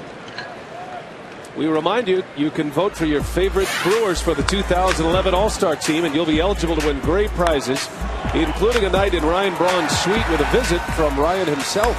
For details, visit brewers.com/all-star. Vote early, vote often, most importantly, vote Brewers. Braun, the leading vote getter in the National League. And Braun making it a point to offer his recommendation on Ricky Weeks. He thinks Weeks is an all-star starter. As Braun bounces to third. Close play. Ryan is out. 2 outs in the inning. Here's how it stands right now. Braun over 3 million votes. Ricky Weeks is about 200,000 votes behind Brandon Phillips. Prince Fielder third behind Pujols and Votto. And Jonathan Lucroy moving up in the voting. Now 4th among National League catchers. Yeah, when you put his offensive numbers against just about every one of the catchers in the National League, he ranks right up there. Doesn't have the notoriety of a guy like Yadier Molina, Brian McCann. But offensively, he's been very good this year. Fielder slices one foul. And after all, that's what it comes down to in the All-Star voting, right? Not too many glove men with 205 batting averages make the All-Star team. Got to put up the big numbers. No, last year we started to see some utility players. Remember, Omar Infante made the All-Star team a season ago. Lucroy starting to make a name for himself in Major League Baseball. Rightly so. He has 7 home runs. He's driven in 32.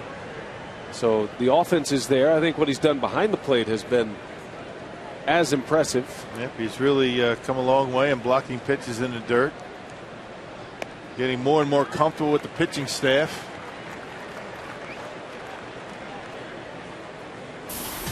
And has done a heck of a job in that number 8 spot as far as run production. 2 balls and a strike on Fielder, who has walked twice. How many changeups has Prince seen tonight? He's seen a ton, and Hellickson has not been able to. I wouldn't call them bad changeups. I think Hellickson is throwing those changeups where he wants them. Fielder is just not biting because he's ahead of the count.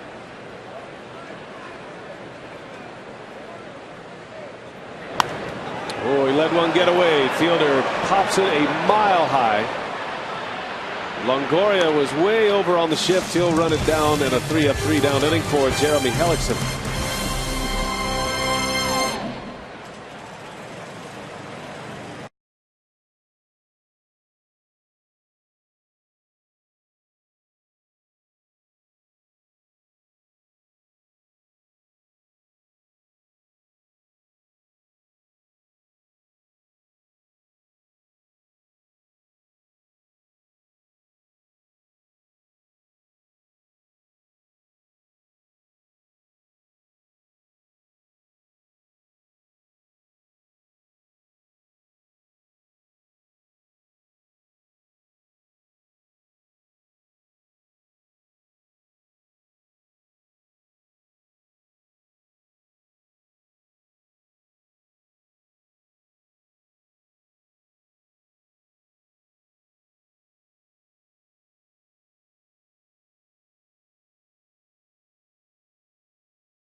Once again, Jeremy Hellickson and Zach Greinke. So far, Zach Greinke leading 2-0. You see Joe Maddon's Rays. When he took over, he changed the culture here. This was a club that until the 08 season had finished dead last in all but one season of their existence.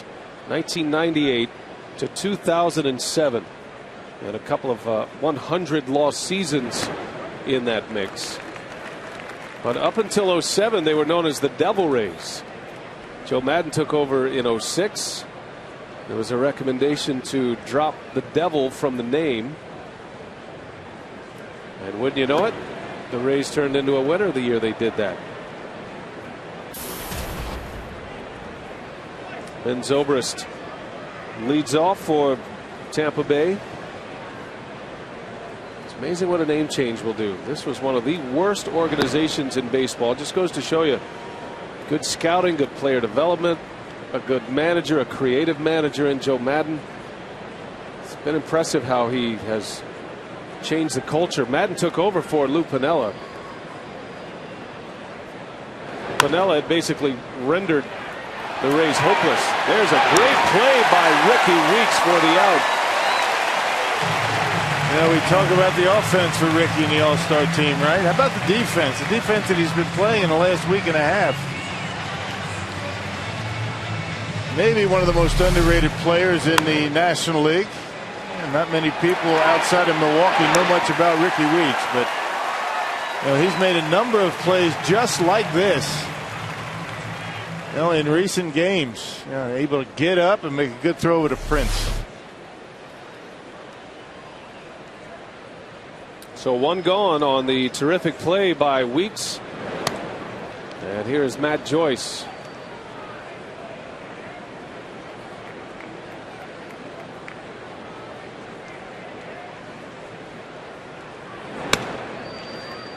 Last year, the Rays, under Joe Maddon, went in 96 games. They were 30 games over 500. Lost to the Rangers in the LDS, the American League Division Series. But they went all 5 games. Rangers would end up in the World Series. And they were the American League champs. They started winning about the time that the pitching started to come around. I mean, he had some pretty good pitching. When you can limit the opposition offensively and you start playing some pretty good defense, you're going to win games. So you're not buying the fact that they dropped the devil from their name and they started winning? I'm superstitious. Might be a coincidence, but it's a good story. Anytime you drop devil from anything, it's good. Yes, right? I couldn't agree more. I think it was a smart move. They went from a 66-96 record in 07 as the Devil Rays to 97-65 in 08 in a World Series appearance.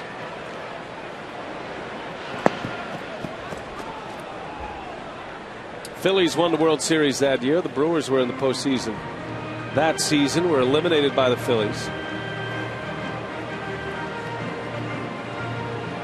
And New Jersey Devils in hockey haven't done so bad with their name. That's more of a mythological. I'm a little concerned on who you're defending here.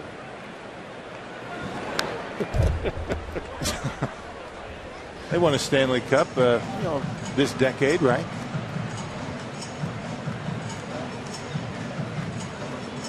Are you hearing me? The Duke Blue Devils. Yeah, are you hearing me? I'm just There's a trying lot to of silence over there. I'm trying to connect the dots for you. One more step. There's Greinke. That's a foul tip. I got a piece of Lucroy. And the Brewers catcher is going to need a minute.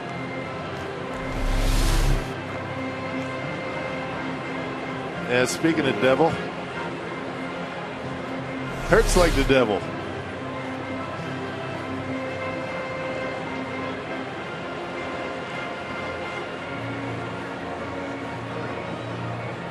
Time heals all wounds. And Roger Kaplinger, the head athletic trainer, trying to give Lucroy as much time as he needs here. Trying to go down to block the pitch. Wow, man.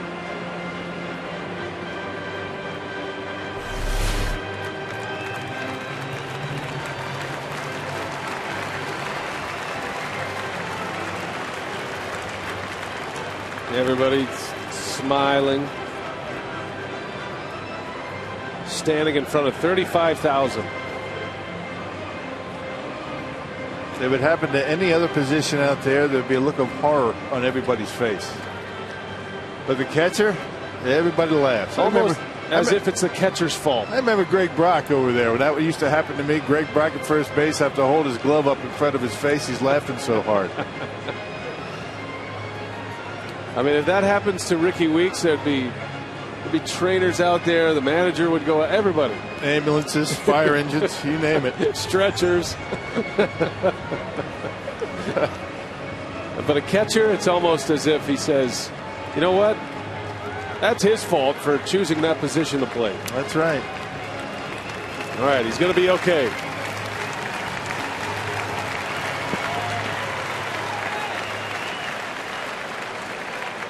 Feel your pain, Luke.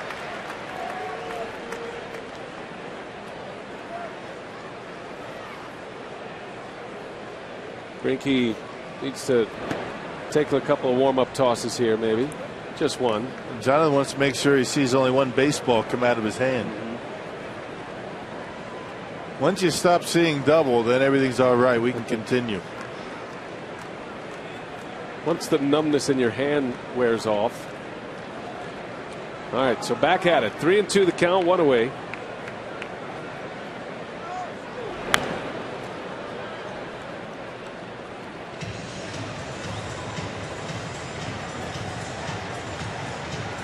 Full count to Matt Joyce.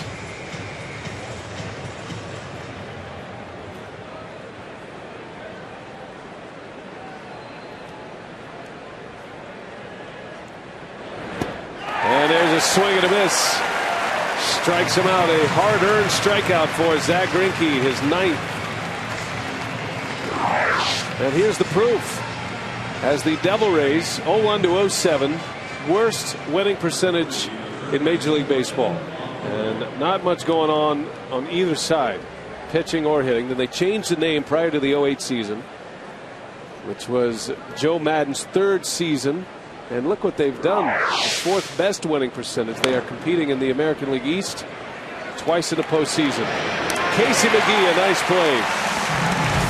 Longoria out, 3 up, 3 down. Lucroy still standing.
On Fox Sports Wisconsin is presented by the Wisconsin Lottery, reminding you to please play responsibly.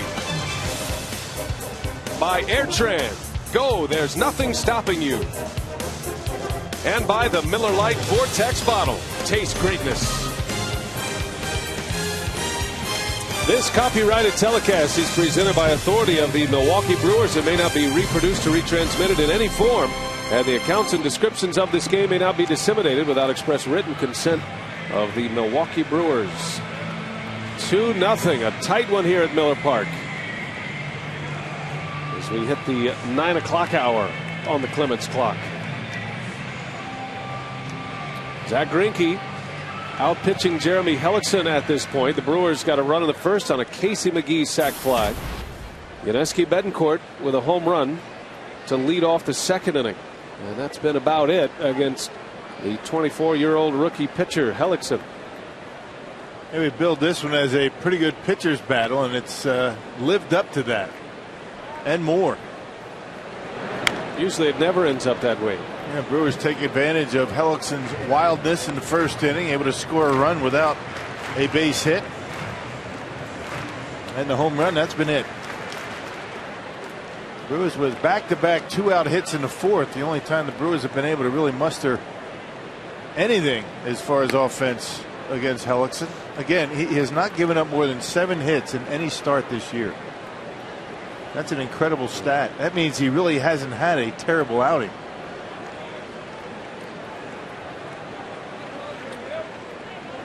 Now, only 3 hits tonight, and 2 of them came back-to-back with 2 outs in the fourth inning. When Lucroy and Greinke singled with 2 away, but Hellickson got out of it. McGee down the right field line, that is slicing, and that is a foul ball. Just missed an extra base hit.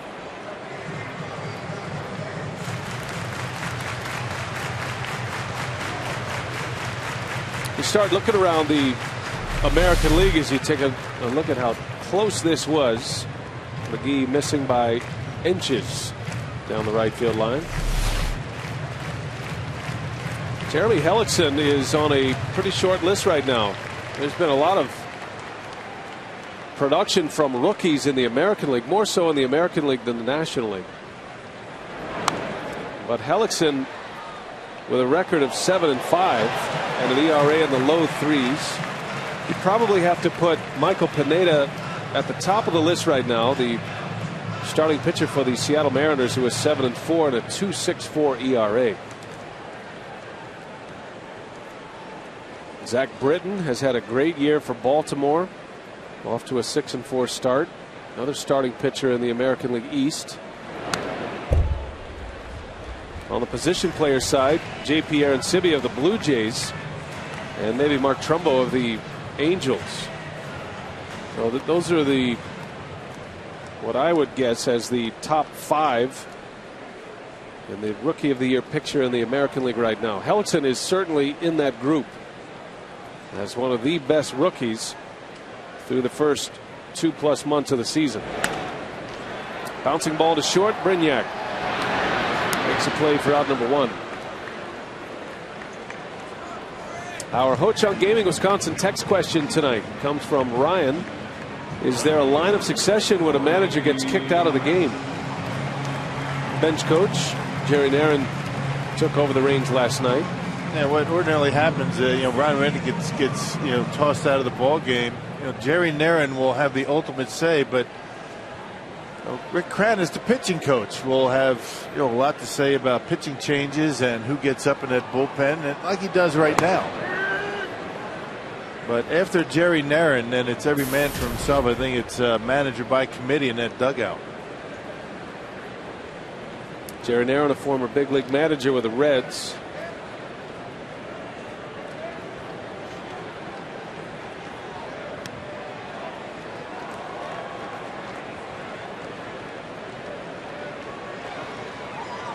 I remember Renicky and Swain ejected last night in a tight ball game. They were ejected in the bottom of the 6th inning. It was still 1-0. Well, it all started.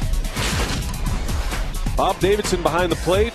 Nigel Morgan hit by a pitch. Davidson called him back, said Morgan did not attempt to get out of the way, and then he threw out Dale Swain.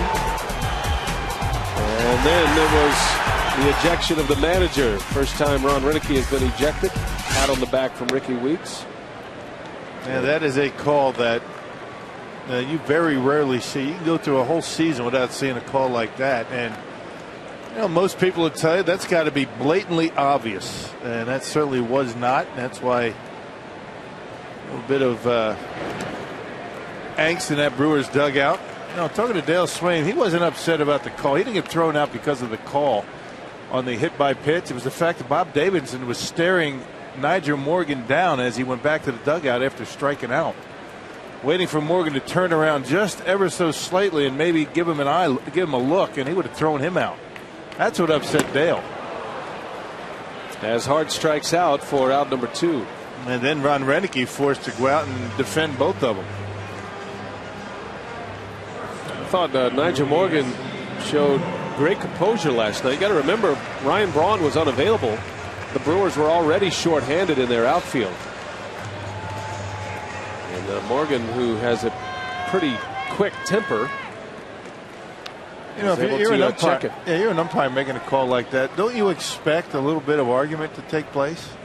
I mean, do you expect to make a call like that? Any controversial call. I mean, you expect somebody from one of the two sides to come out there and give you a business a little bit. And from time to time, there are umpires that will give you a little bit more leeway.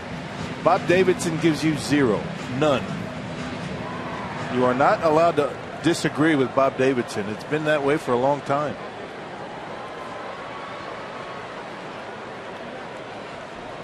Two gone for Betancourt. Betancourt homered in the 2nd inning.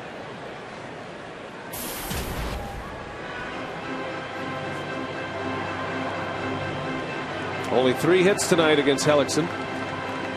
Adam Russell is loosening in the bullpen. A mountain of a man. See if he comes in the 7th.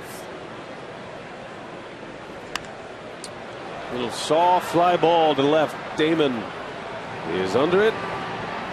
And the side retired. Hellickson has retired 7 straight. We go to the 7th inning. 2-0 Brewers.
Brewers top 7. Our Toyota game summary in the first inning. Casey McGee's fly brought in Ricky Weeks to make it 1-0. Then a big fly from Uniewski Betancourt deep to left center, 2-zip. Plenty of support for Zach Greinke. Tremendous so far. 6 scoreless innings, 2 hits, 9 strikeouts. Johnny Damon, Ben Zobrist caught looking. The Brewers have just 3 hits, but Zach Greinke has made them stand up, guys. Greinke has been impressive tonight with the 9 strikeouts. Has not walked a batter. He has hit a batter. And a Ray has reached on an error, but that's been about it against Greinke. The only 2 hits. A double from John Jaso and a single from Casey Kochman. Both came to lead-off innings. Both occasions Greinke retired the next 3 hitters to get out of it. And what a pitching matchup here tonight.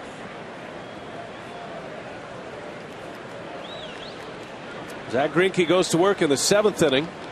He'll face Casey Kochman to lead off. Kochman has swung away at the first pitch in both of his at-bats. And that's why Greinke starts him out with a changeup. Couldn't get it over the plate. Kochman hitting .343 now. Ground ball to Weeks. 1 away in the 7th inning. Kochman 1 for 3. And another ground ball out for Zach Greinke. Yep, only 3 fly ball outs issued by the Brewers right-hander tonight. A lot of ground balls and 9 strikeouts and 3 fly ball outs. 7 outs on the ground to go along with those 9 Ks. And here is B.J. Upton, who has struck out twice. On both occasions he has struck out looking. He's swinging this time, and it goes down the line. And the speedy Upton on his way to second base. So a double for B.J. Upton. And no big surprise. You strike out your first 2 times up. What are you looking to do? Get a fastball early in the count, and you're going to be hacking. And you get caught looking, means you're not seeing it all that well. There's a fastball down the middle, and Upton able to hit it hard down the line and right. And guys that strike out a lot are going to attack early, particularly the fastball, and that's what Upton did. Upton cruising into second with a double. Second double for the Rays. 3rd hit of the night. Hit column is equal now at 3 apiece. And it is John Jaso who doubled in the 5th inning. He pulled a ground ball right over the bag at first base his last time up.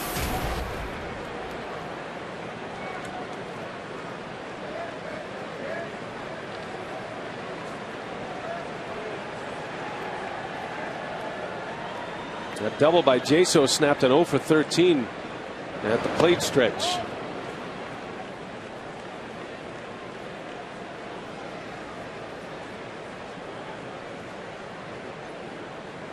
It hasn't been a lot of offense out of that catcher's position so far this year with the Rays. With Shopik and Jaso.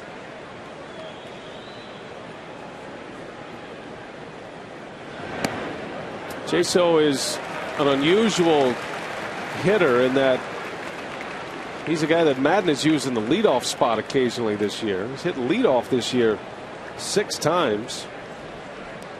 You don't see many catchers hit leadoff. The Brewers had one here in Jason Kendall. That is a rare combination. Catcher slash leadoff hitter. Especially a catcher leadoff hitter with an on-base percentage at .295. Runner goes, and a base hit to right. Upton's going to score easily. And the Rays are on the board. Jaso delivers with a 2-strike single at an RBI. And is 2 for 3 against Greinke tonight. And one of the rare bad pitches by Zach here tonight. A 1-2 count. Very aggressive base running by Upton, who leads the Rays in stolen bases. Not afraid to take off. And there's that slider that stayed up in his zone. He hasn't thrown too many sliders up there. Up, in, off speed, and out of the reach of Ricky in the right. Upton scores the first Rays run. It's 2-1 Milwaukee. And now the tying run is on with the go-ahead run at the plate in Reed Brignac.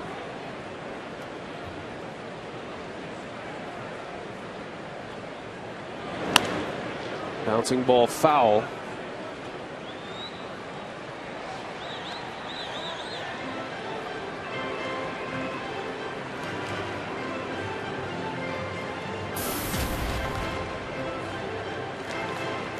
Brignac is 0 for 2. He flew out his last time up. He lined out to left his first time at the plate.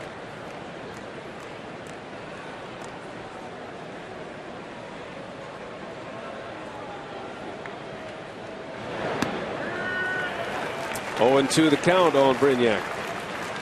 Pitcher spot coming up next, and Sam Fuld is already in the on-deck circle.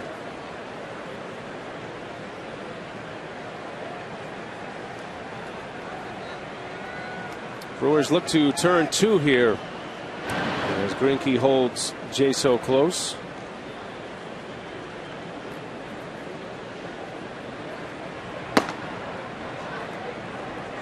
Hawkins getting ready in case Greinke runs into more trouble here in the 7th. Pitch count at 105.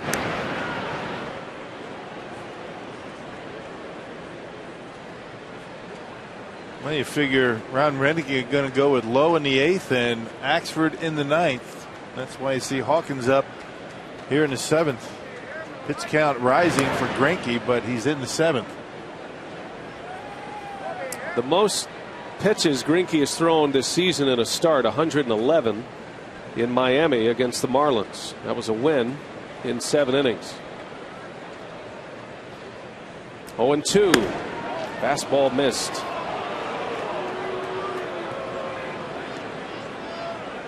Haven't seen the slow curveball tonight from Greinke. It's a borderline ephus curveball that he's thrown every now and then. He's thrown a lot of changeups tonight, though. He's had 3 pitches working very well for him tonight. The fastball, the slider, and the changeup. And he tried to get Brignac to chase a changeup that just missed the outside corner. Not by much. 2-2. And put a fastball by him. I think Greinke on that changeup trying to will that thing lower in the strike zone or further away. A high changeup, not always the best combination with a big league hitter. Yep, tough pitch to take, but he got away with it, did Brignac. It's amazing how close these pitches are that these guys take with 2 strikes. And Brignac hanging tough.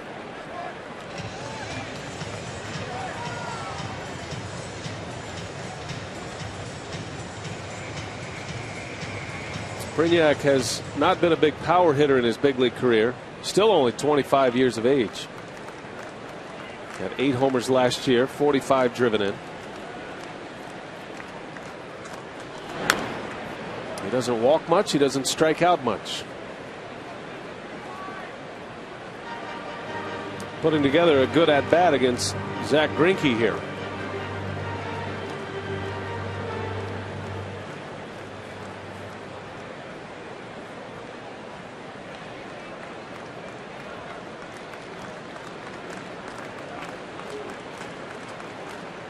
We'll do it again. 2 balls, 2 strikes.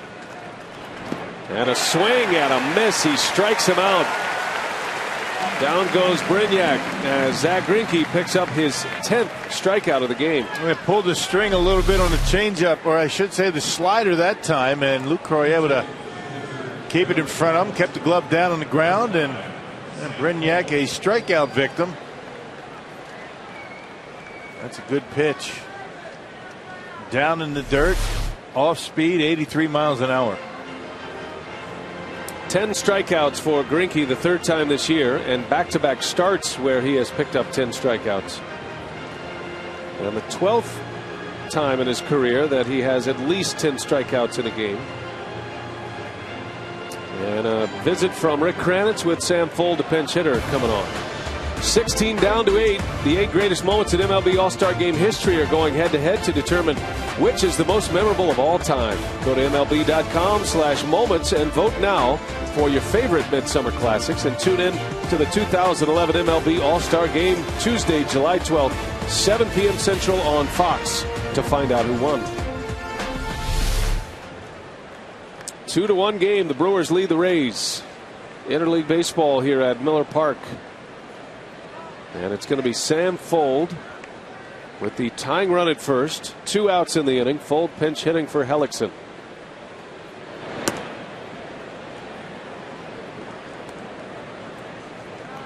Now, Fold might not have the batting average that might get you thinking, but he's a tough out up there. He doesn't strike out much. And he uses left field very well. Takes a strike. We saw Sam Fold yesterday in a pinch hitter's role. He drew a walk, he stole a base, and scored a run. Got off to a terrible start at the plate. Hit just 157 in May, but in the month of June he's hitting 300.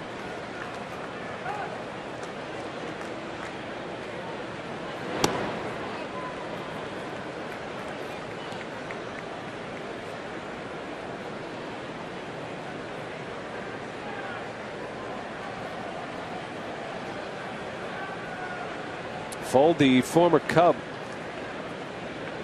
in his first year with the Rays, part of that Matt Garza deal, going to Tampa Bay. And he won't bite. 3 balls and a strike on Fold.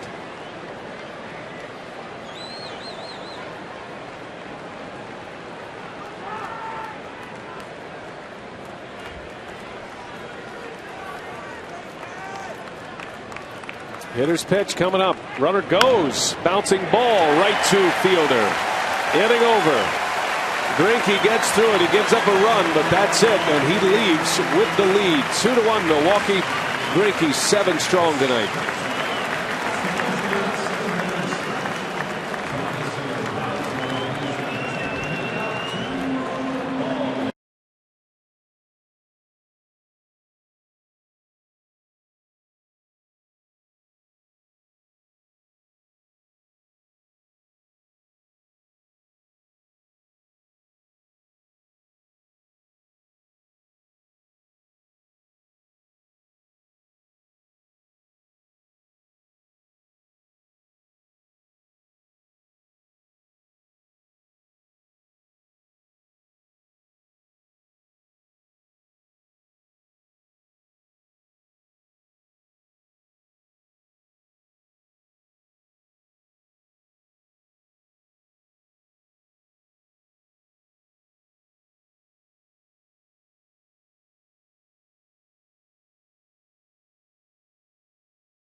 Pitching coach Rick Kranitz talk in the dugout. Is Zach done? Well, he's got a 2-1 lead. His pitch a sensational game. Jerry, 10 strikeouts. Our Jimmy John's delivery of the game. Those strikeouts in a lead right now going to the bottom of the 7th. Well, one thing we talked before the game and the pregame, how he'd have to go out and give us a good ball game. Tonight, he's given us the complete ball game.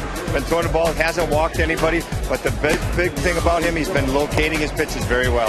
How impressed are you with this performance versus all others so far? I'll tell you, I really liked the way he got himself in trouble tonight. He was able to locate the pitcher. When he got late in counts, he was able to locate and execute good pitches. I think that makes a big difference, and I think this is one of his best outings as a Brewer. All right, we're anxious to break it down after the ball game, see if the Brewers can hang on, get some more runs. Brewers Live coming up after coverage with Brian and Bill, guys. All right, thanks a lot, Craig and Jerry. And I would agree with Jerry. One of his better performances of the season. Zach Greinke is out. Adam Russell, the big reliever for the Rays, is in, facing Jonathan Lucroy to start it. Yeah, 6'8", 250 pounds, Adam Russell. Spent some time with the Padres last year. 28 games with the Rays. Very good numbers. Brewers could use some runs here, clinging to a 2-1 lead. And a well-pitched game on both sides. I was looking at Zach Greinke's numbers his last 3 starts. He's starting to rack up the big strikeout numbers. In his last 19 1/3 innings, Greinke with 29 strikeouts, just 2 walks. 29 Ks, 2 walks in 19 1/3. Yeah, he's not going to hurt himself too much with the walks, but I think tonight, the big difference for him tonight between some of his other starts this year, his changeup. He had his best changeup of the season here tonight. Got a lot of strikeouts with it, was able to throw it in fastball counts, and was able to keep the ball down.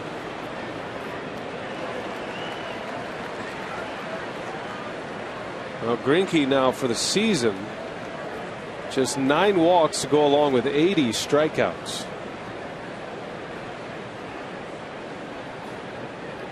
How about that for a strikeout to walk ratio? That is very impressive. Nearly 9-1 for Greinke. And he's hoping for his 7th win here tonight. Greinke is 6-2.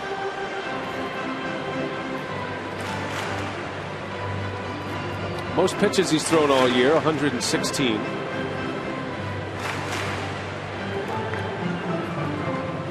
So both starters are out. Hellickson ends up with 6 innings, 3 hits only, and 2 earned runs.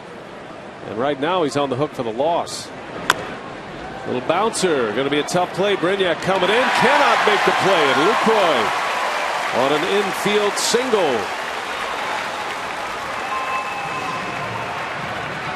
Well, it took that last little hop that Brignac had a tough time with. Tried to barehand it. Not sure if he had to do that with Luke running. Lucroy not the fastest of base runners. I'm not sure if he had to barehand it or not. He had time to get it in the glove and throw him out. But he thought it was going to be a do or die play. This bounce right here is what got him. That one right there, and not able to handle it. Good start for the Brewers.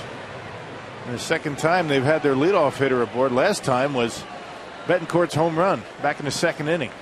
Craig Counsell will pinch hit for Greinke.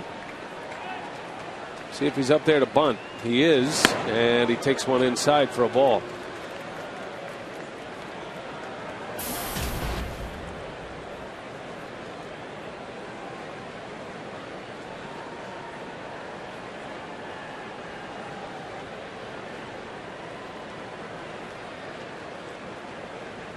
Adam Russell out of the Rays bullpen. Checks on Lucroy. Close play. Yeah, he was leaning over towards second base, trying to get a jump. Trying to get a head start a little bit on the impending bunt. See Cameron Lowe getting ready for the 8th inning.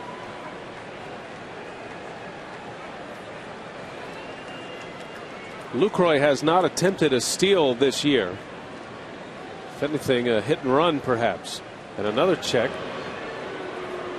It's a pretty good move for a big man from Adam Russell. Left-hander J.P. Howell preparing for Nyjer Morgan, you would think.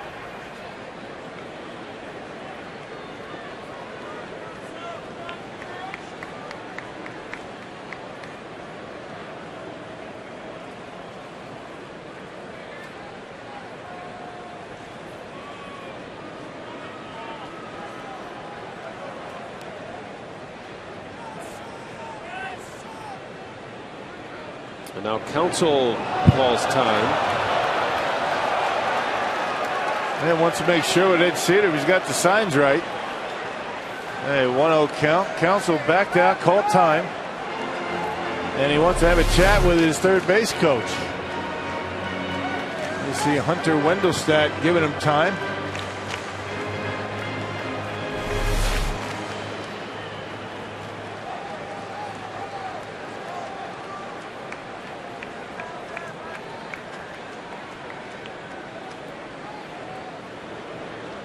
Counsell attempted a bunt, pulled it back, took a ball, not bunting this time, and he takes one high and outside. 2-0 is the count.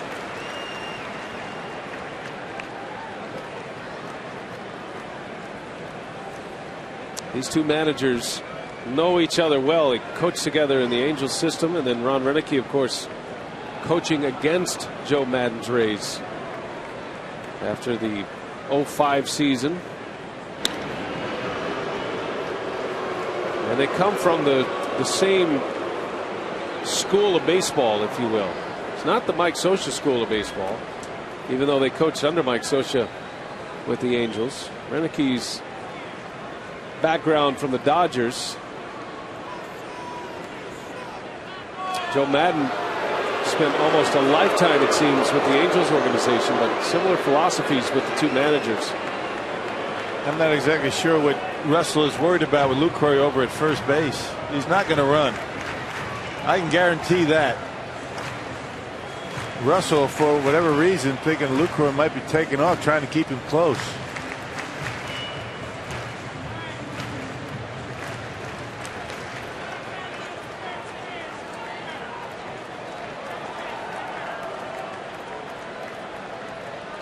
So 2 balls, no strikes.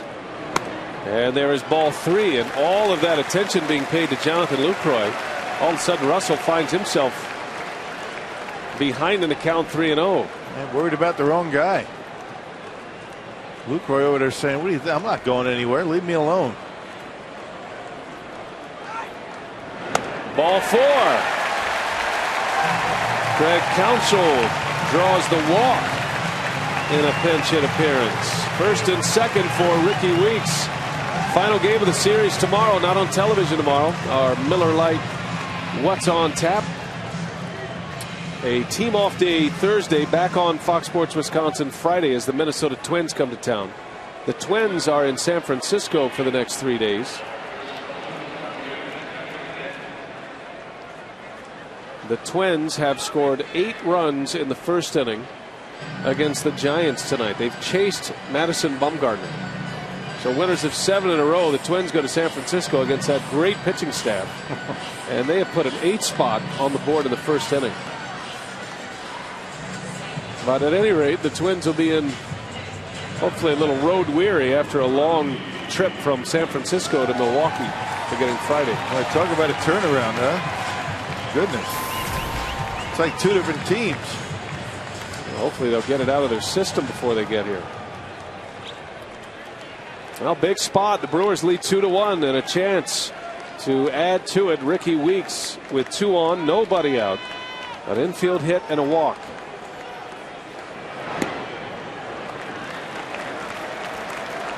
Five consecutive pitches out of the strike zone for Adam Russell.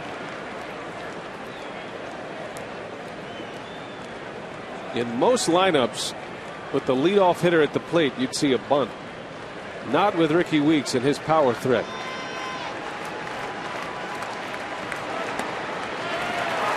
He just lost his release point. I think it all started with his concentration on Jonathan Lucroy with Counsell at the plate.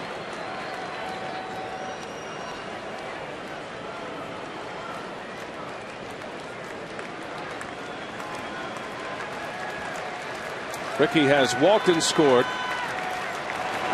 And he takes a strike from Russell. Well, it didn't look like a strike. A little bit high. But Weeks at a 2-1 count. Weeks is 0 for 2. Scored his 52nd run of the year in the first inning. Inside the top 4 in the National League in that category. And he lifts one in the air to right, shallow right. Joyce coming in. And there is out number 1. That's a big out for Adam Russell. And now we'll see if Joe Madden goes to his left-hander.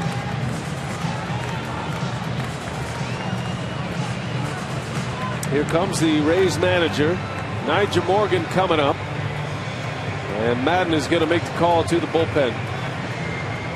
A pitching change at Miller Park. 2 on, 1 out for the Brewers. We'll take a break.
And threatening here in the 7th inning. Milwaukee with 2 on and 1 out. New pitcher is J.P. Howell, the left-hander brought on to face Nyjer Morgan. You see the numbers for J.P. Howell this year. He pitched last night.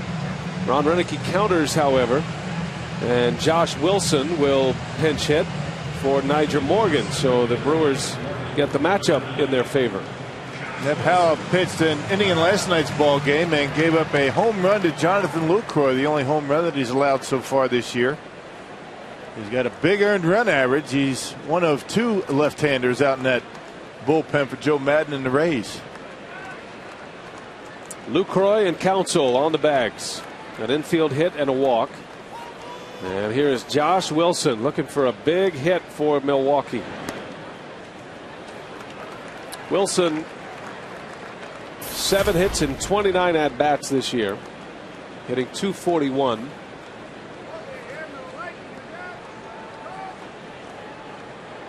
One for 2 as a pinch hitter. One of those hits, or the only hit, was a home run. Pinch hit home run for Wilson in Cincinnati. He's hit 2 home runs this year. Hit 2 all of last year in 108 games in the big leagues. See his pinch hitting numbers. 2 for 10. Yeah, but he's 3 for 10 this year against left-handed pitchers. That's why Ron Renicky giving him a shot here.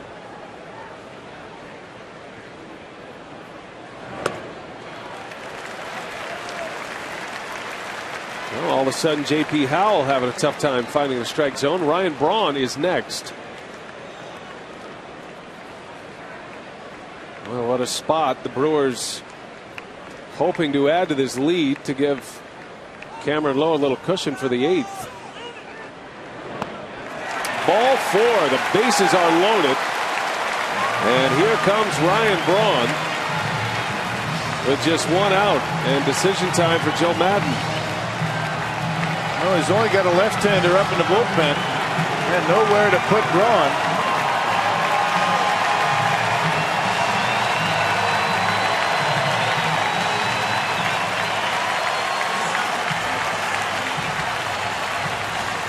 And Howell will stay. A big moment for a big bat.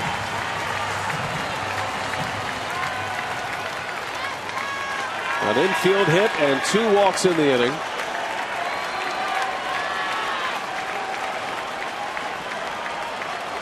Ryan Braun still looking for his first home run against a left-hander this year. Yeah, that's why Joe Maddon is going with his lefty. He's looking at those statistics, playing the percentages here. And there's a base hit to left. 1 run is in Lucroy. Here comes Counsell. Throw is cut off. Counsell scores. A 2 RBI single. And the Brewers have added to their lead. It is now 4-1 Milwaukee. I guess Joe Maddon had a decision to make. Was he more comfortable with Russell against Morgan and Braun, or Howell against Wilson and Braun? So Ryan Braun makes Joe Maddon pay for that decision. Lefty versus Braun, and he pounds a base hit to left. Not many managers would play it that way. And here is Prince Fielder now with 2 on, still just 1 out. That is a big hit for Braun. 4-1 Brewers. Prince Fielder at the plate, presented by Wendy's. Walked twice. Popped out his last time up.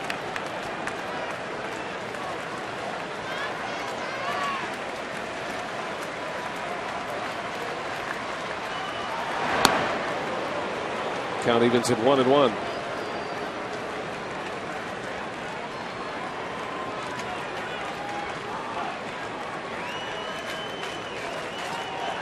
Josh Wilson at second with Braun at first. Good speed on the bags for Milwaukee.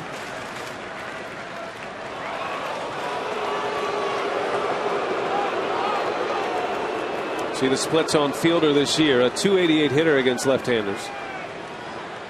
Fielder batting at an even .300 right now after his 0 for 1 tonight. And there is a base hit to left. Josh Wilson's going to try to score. Here comes a throw from Damon. And Wilson's got to touch the plate. He does. He's in there. Boy, they're just running all over Johnny Damon, aren't they? I mean, I don't know how many left fielders, Eddie Cedar would run on more than Damon. I mean, that would not have been close ordinarily. Josh Wilson was barely at third base. I mean, Damon had that ball in his glove, and Wilson still had a couple of strides to get to third. Look at that swing by Prince Fielder on a hanging breaking ball. Slices it into left. A one-hopper and a rainbow throw into home plate. And Wilson able to crawl back and score the run. Well, just barely, though, because the pitcher was backing it up and chasing him down. Had to put the brakes on. And back in there to score on that poor throw from Johnny Damon. 5-1. The big boys have added to the lead here. Braun and Fielder with RBIs. We'll take a break with a pitching change.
The Brewers with a 4-run lead now, 3 here already in the 7th, and Johnny Damon and his bad throwing arm has allowed the Brewers to score 3 extra runs in this ball game, 1 in the first inning. And look at the lollipop throw in, nothing on it whatsoever, and Josh Wilson able to score. And there's a case of a base runner trying to avoid contact, didn't go in there and lay out the Rays catcher, which he certainly could have in the baseline. So Casey McGee will bat as Joe Maddon goes to another lefty, and a bouncer, a throw to second for 1. That's all they'll get. On the first pitch, McGee reaches on a fielder's choice. That is the second out of the inning as Fielder is retired. And the new pitcher is Cesar Ramos, who we saw yesterday. Back-to-back left-handers for Joe Maddon. Yeah, interesting. He didn't have a right-hander getting loose for Ryan Braun. It cost him a couple of runs. He left Howell in there, and Prince Fielder with a very good approach on a high breaking ball slaps it into left field for an RBI. Here is Corey Hart. 5-1 Brewers. Well, what a difference playing these American League teams in your home ballpark, the National League ballparks. You take the Boston Red Sox, you play them here at Miller Park. David Ortiz is a non-factor. He's not even in the game. Johnny Damon's forced to play left field, and the Brewers have really run wild on his arm here tonight. Luck of the draw, I guess, right? Yep. Well, the Red Sox are saying that Ortiz at some point, because they go on a 9-game trip through the National League. You can't sit David Ortiz for 9 games. But then you really weaken yourself defensively a whole lot, like the Rays have tonight. Adrian Gonzalez is going to have to play in the outfield, I would assume, for the Red Sox. But this is when the National League can cash in, because the Rays have a very good core of outfielders.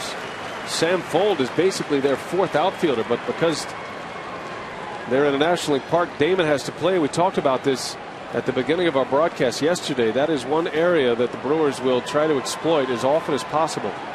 And Ed Cedar has not hesitated to send runners on base hits to left. No, and they know it. When they're at second base, they're not going to get slowed down at all. They're going.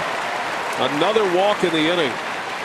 That is the third walk issued by 3 different relievers. And the Brewers trying to put a knockout punch on the Rays here in the 7th. 3 runs in already. It's 5-1. Brewers have 7 walks tonight. And a number of them have come around to score.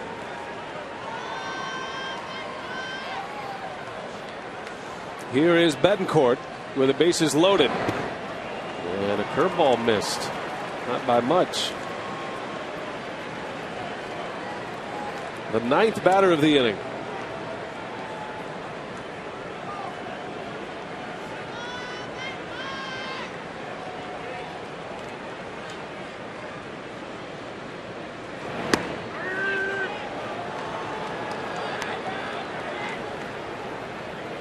Andy Sonnenstein loosening in the bullpen for the Rays.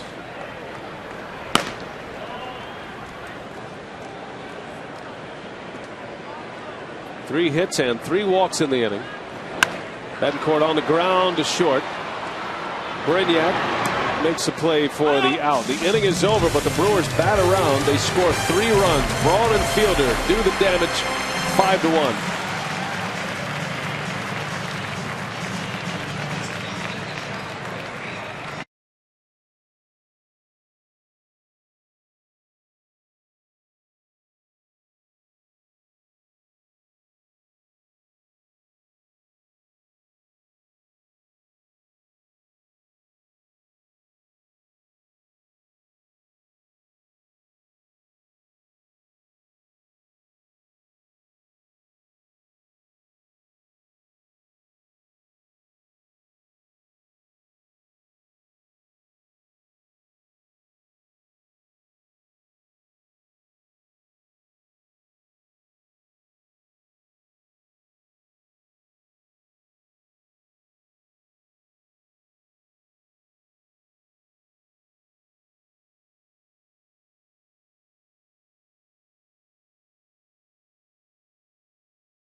That's for the Brewers here in Milwaukee, taking on the Rays for Game 3 outside of Miller Park. Tomorrow, partly sunny skies with spotty showers and a thunderstorm, and first pitch temperatures in the middle 60s.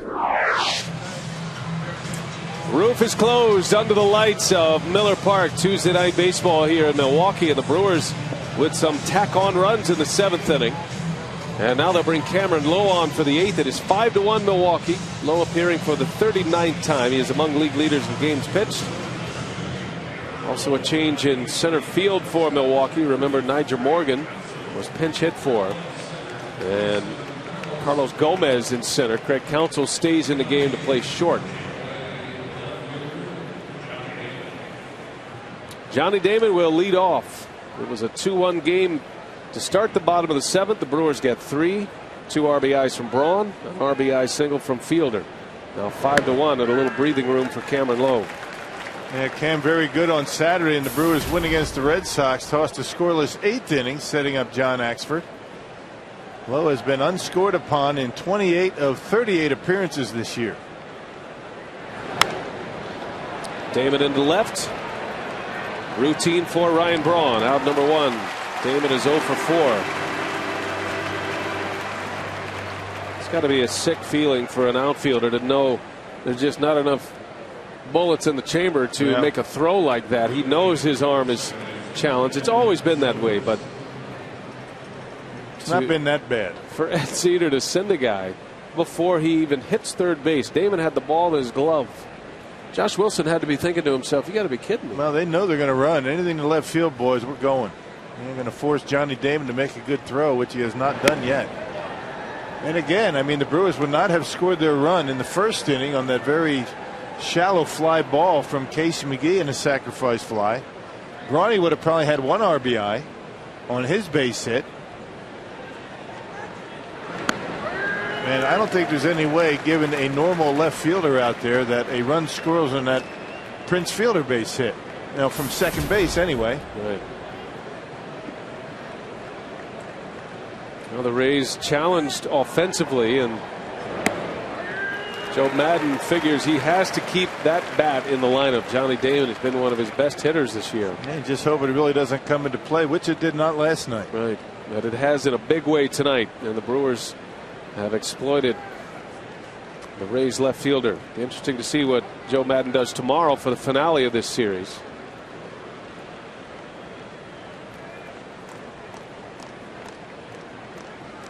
Five to 1 Brewers. And a 1-2, a little bit low. 2 balls, 2 strikes.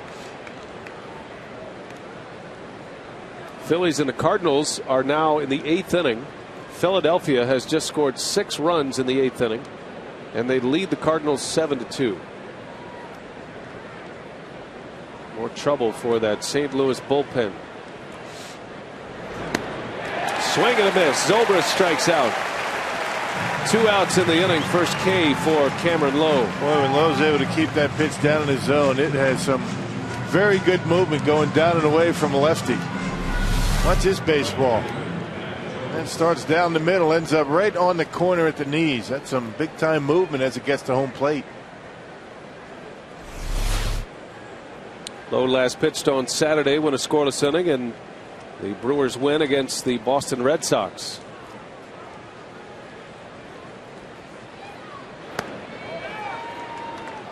It's been a rough stretch for Milwaukee. They've dropped 6 of their last 8 games. They've dropped back-to-back series. After sweeping the Cardinals here at Miller Park, they dropped 3 out of 4 to the Cubs and then 2 out of 3 to Boston. And with all that, they're only behind 1/2 game to the St. Louis Cardinals. A win tonight and a loss by the Cardinals. Brewers back in first. Outside of the Phillies in the National League, they're pretty well bunched up in the NL. Phillies have the best record in the National League. They are 45-28.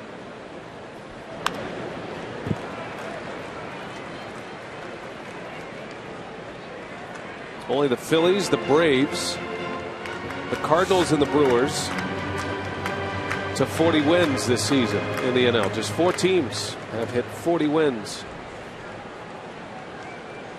Giants and the Diamondbacks at 39. 3 teams in the American League, all in the American League East. That's a tough division. You don't have to tell the Tampa Bay Rays that. They have come out of that American League East twice in the last 3 years in the postseason.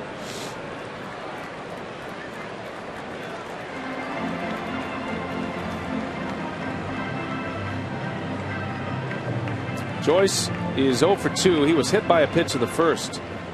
Greinke nailed him. Greinke did not walk a batter. He did hit a batter and struck out 10. And Joyce draws a walk. So a 2-out walk. Base runner for Evan Longoria.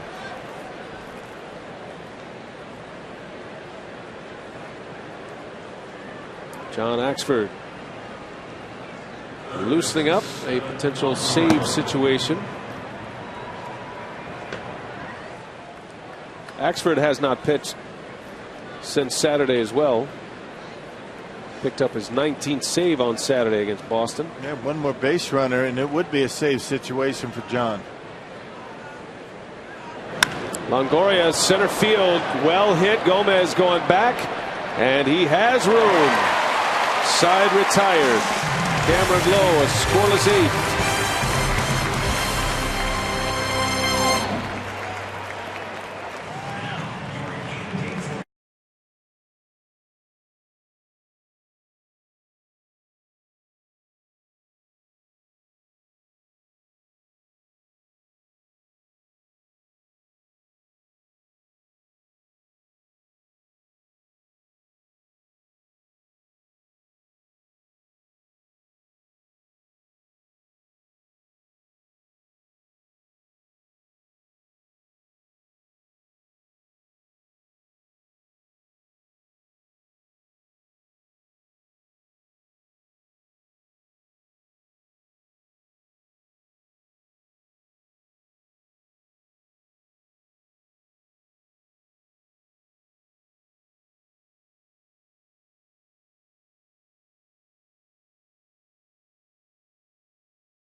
Well, Evan Longoria batting in the 8th inning with a runner on and a high fly ball over the head of Gomez, but he runs it down. Made it look easy, doing it more on defense. The Home Depot doing more on defense for Carlos Gomez. As smooth as it gets in center field. The Brewers are fortunate to have 2+ defenders in Nyjer Morgan and Carlos Gomez. Interchangeable parts when you need to play matchup. So we go to the bottom of the 8th inning, 5-1. The Brewers lead the Rays. Andy Sonnenstein on the pitch. It's been a rough year for him this year. Sonnenstein was a regular in the starting rotation last year.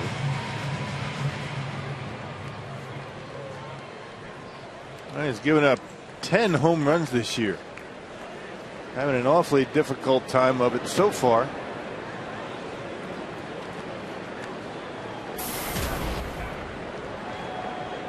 Sonnenstein briefly took the place of Jeff Neiman in the starting rotation back in May. Eventually replaced by Alex Cobb, who is back in the minor leagues, but the young hurler pitched well. 28-year-old Andy Sonnenstein. Trying to work his way back into the good graces of Joe Madden. 10 home runs in a short amount of time. That's tough to do. Well, that might be our answer concerning Sean Markham tomorrow. Marco Estrada is loosening in the bullpen. You saw Axford up earlier. He's probably going to be ready to go once this inning's over if the score stays this way, but doesn't want to get caught in that Joe Madden situation last night. It's going to be another base hit for Jonathan Lucroy. So Lucroy with 3 hits tonight, and the last 2 of the infield variety. Which makes you think that Jonathan Lucroy runs pretty well. 2 infield hits today. Maybe that's why Adam Russell was paying such close attention to it. Yeah, good slider down and away, and Jonathan goes down and gets it, and Brignac not able to come up with it. Yeah, that's basically what prompted Joe Madden to send Sam Fold out on the mound to start the 9th inning. He had his setup man up. The Brewers had, the Rays had what was a 4-run lead, 5-run lead. Thought he was going to bring in his setup man, but Longoria hit a 3-run home run to make it a 7-run lead. The pitcher that he wanted to bring in was not ready, so he sent Sam Fold out there to bide some time, unbeknownst to everybody on the field. Sam Fold, by rule, had to pitch to a batter. I knew I'd be able to bring that back to this game tonight. I thought you did a nice job. So I think Ron Renicky is anticipating perhaps a few more runs, so he's getting up Marco Estrada just in case. It has been Renicky's pattern this year, even in a 4-run lead, unless John Axford has pitched 2 or 3 consecutive days, that he would use Axford in a 4-run lead, which is where it is right now. Now, when we hit the air today, the decision about Sean Markham was still pending, whether he was going to pitch tomorrow or not. And it was all predicated on a visit from the Brewers team physician. Apparently that went well. Yep. So obviously, with Marco Estrada throwing in the bullpen, Markham, it would be our guess, is going to pitch tomorrow. Because the idea was if Markham was not going to pitch tomorrow, it would be Estrada combined with Mark DeFelice in a piggyback start, with Marco up first. Over to second for 1. No chance for a double play. Counsell replaces Lucroy at first base. 1 gone in the inning. By the way, the Phillies finally were put out of the 8th inning after 9 runs scored. So they tied it in the 7th.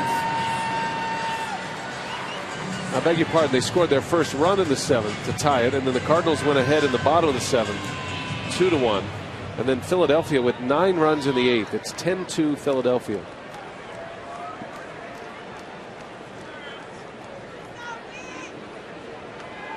Reds and the Yankees postponed due to rain tonight. That Phillies-Cardinals game is the only non-interleague game on the schedule. Yeah, look out. The Phillies start scoring runs in bunches. That's going to be a tough team to beat anyway with their pitching. But if they start putting up big offensive numbers, look out. Brewers are going to see Philadelphia this year. It's not going to be till September. Yeah, they saw them early in April and won the series from the Phillies in Philadelphia, beating Halladay. And had Cliff Lee on the ropes. Phillies will be here September 8th through the 11th, a 4-game series in crunch time.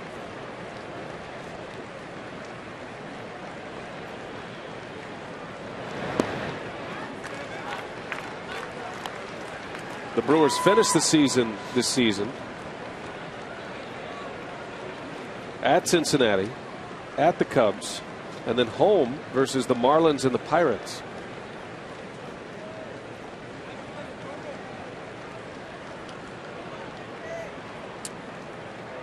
If I were you, I would go to Brewers.com and start booking your tickets. That's what I would do. I agree. The last 6 games of the season here at Miller Park, September 23rd through the 28th.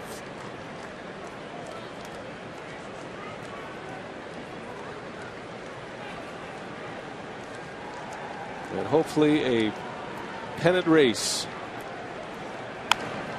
Bouncing ball up the middle. Nice play. Zobrist to the bag and over to first. Well done. 4-3 double play to end the 8th. We head to the 9th. Last call for the Tampa Bay Rays.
Zach Greinke outstanding tonight for Milwaukee. Goes 7 strong. He strikes out 10, no walks, and he is our Menards player of the game at this point. Greinke in line for his 7th win of the year. Outpits Jeremy Hellickson in a pitcher's duel with 2 starting pitchers here tonight at Miller Park as advertised. Yeah, just a great changeup for Greinke. He was able to keep his slider down in the strike zone, and early tonight really established a very good fastball. As John Axford takes over for the 34th time, a non-save situation for the Axeman. He's converted his last 16 save opportunities. 19 saves in 21 tries. Those 2 blown saves came early in the season. And as Rock mentioned, he's on a good stretch right now, and a big swing and a miss. 94-mile-an-hour fastball to Kochman. Axford was outstanding in Boston on Saturday, throwing as hard as we've seen him all year. You know, the blood was pumping. Pitching in Fenway Park for the first time. Axford hitting 98 miles an hour consistently And a rough night behind home plate for Jonathan Lucroy. Man. He got one of the cup early tonight, and that one right between the eyes. Boy, direct hit, too, on Lucroy. You wonder why catchers get forgetful in their old age? Well, that explains it. Yes, it does.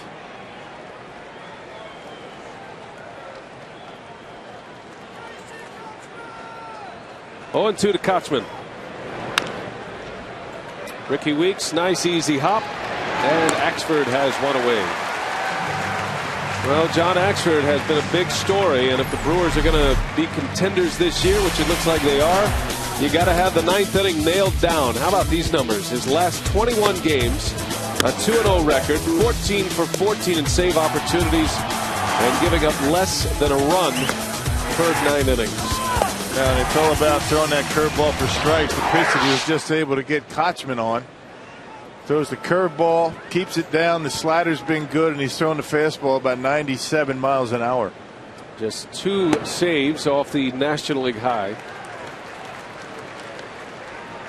Again, not a save situation tonight, but Axford has settled it down in the 9th inning.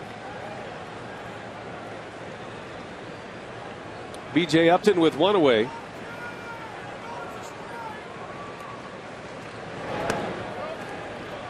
And they'll ask if he went. No, he didn't, says Brian Knight.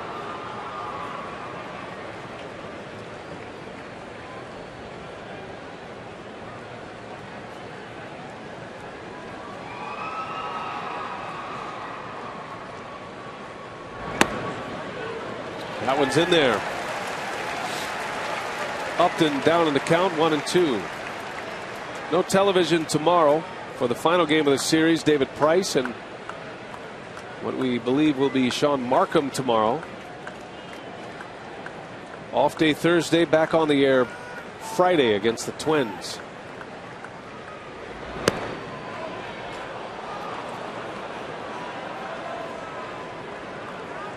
It's supposed to be a great weekend of weather. Confidence is a little low in the forecast at this point, but that's what they say. Get the roof open. Sellout crowds expected. Big crowd tonight. Over 40,000 on hand on a Tuesday night. Now, what else is there to do in the rain, right? Come to Miller Park, close her up, watch a ball game.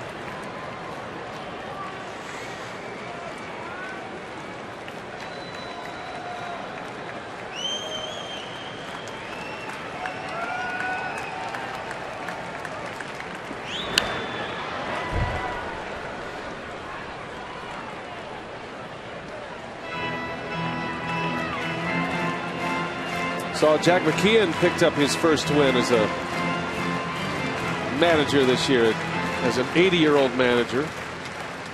I guess that would be the first win as an 80-year-old manager since Connie Mack. Amazing, isn't it? 5-2 Marlins beat the Angels tonight. That snapped an 11-game losing streak for the Florida Marlins. Trader Jack. Weeks takes care of Upton for out number 2.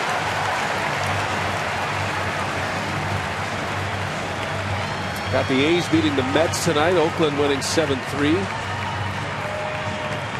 Braves over the Blue Jays.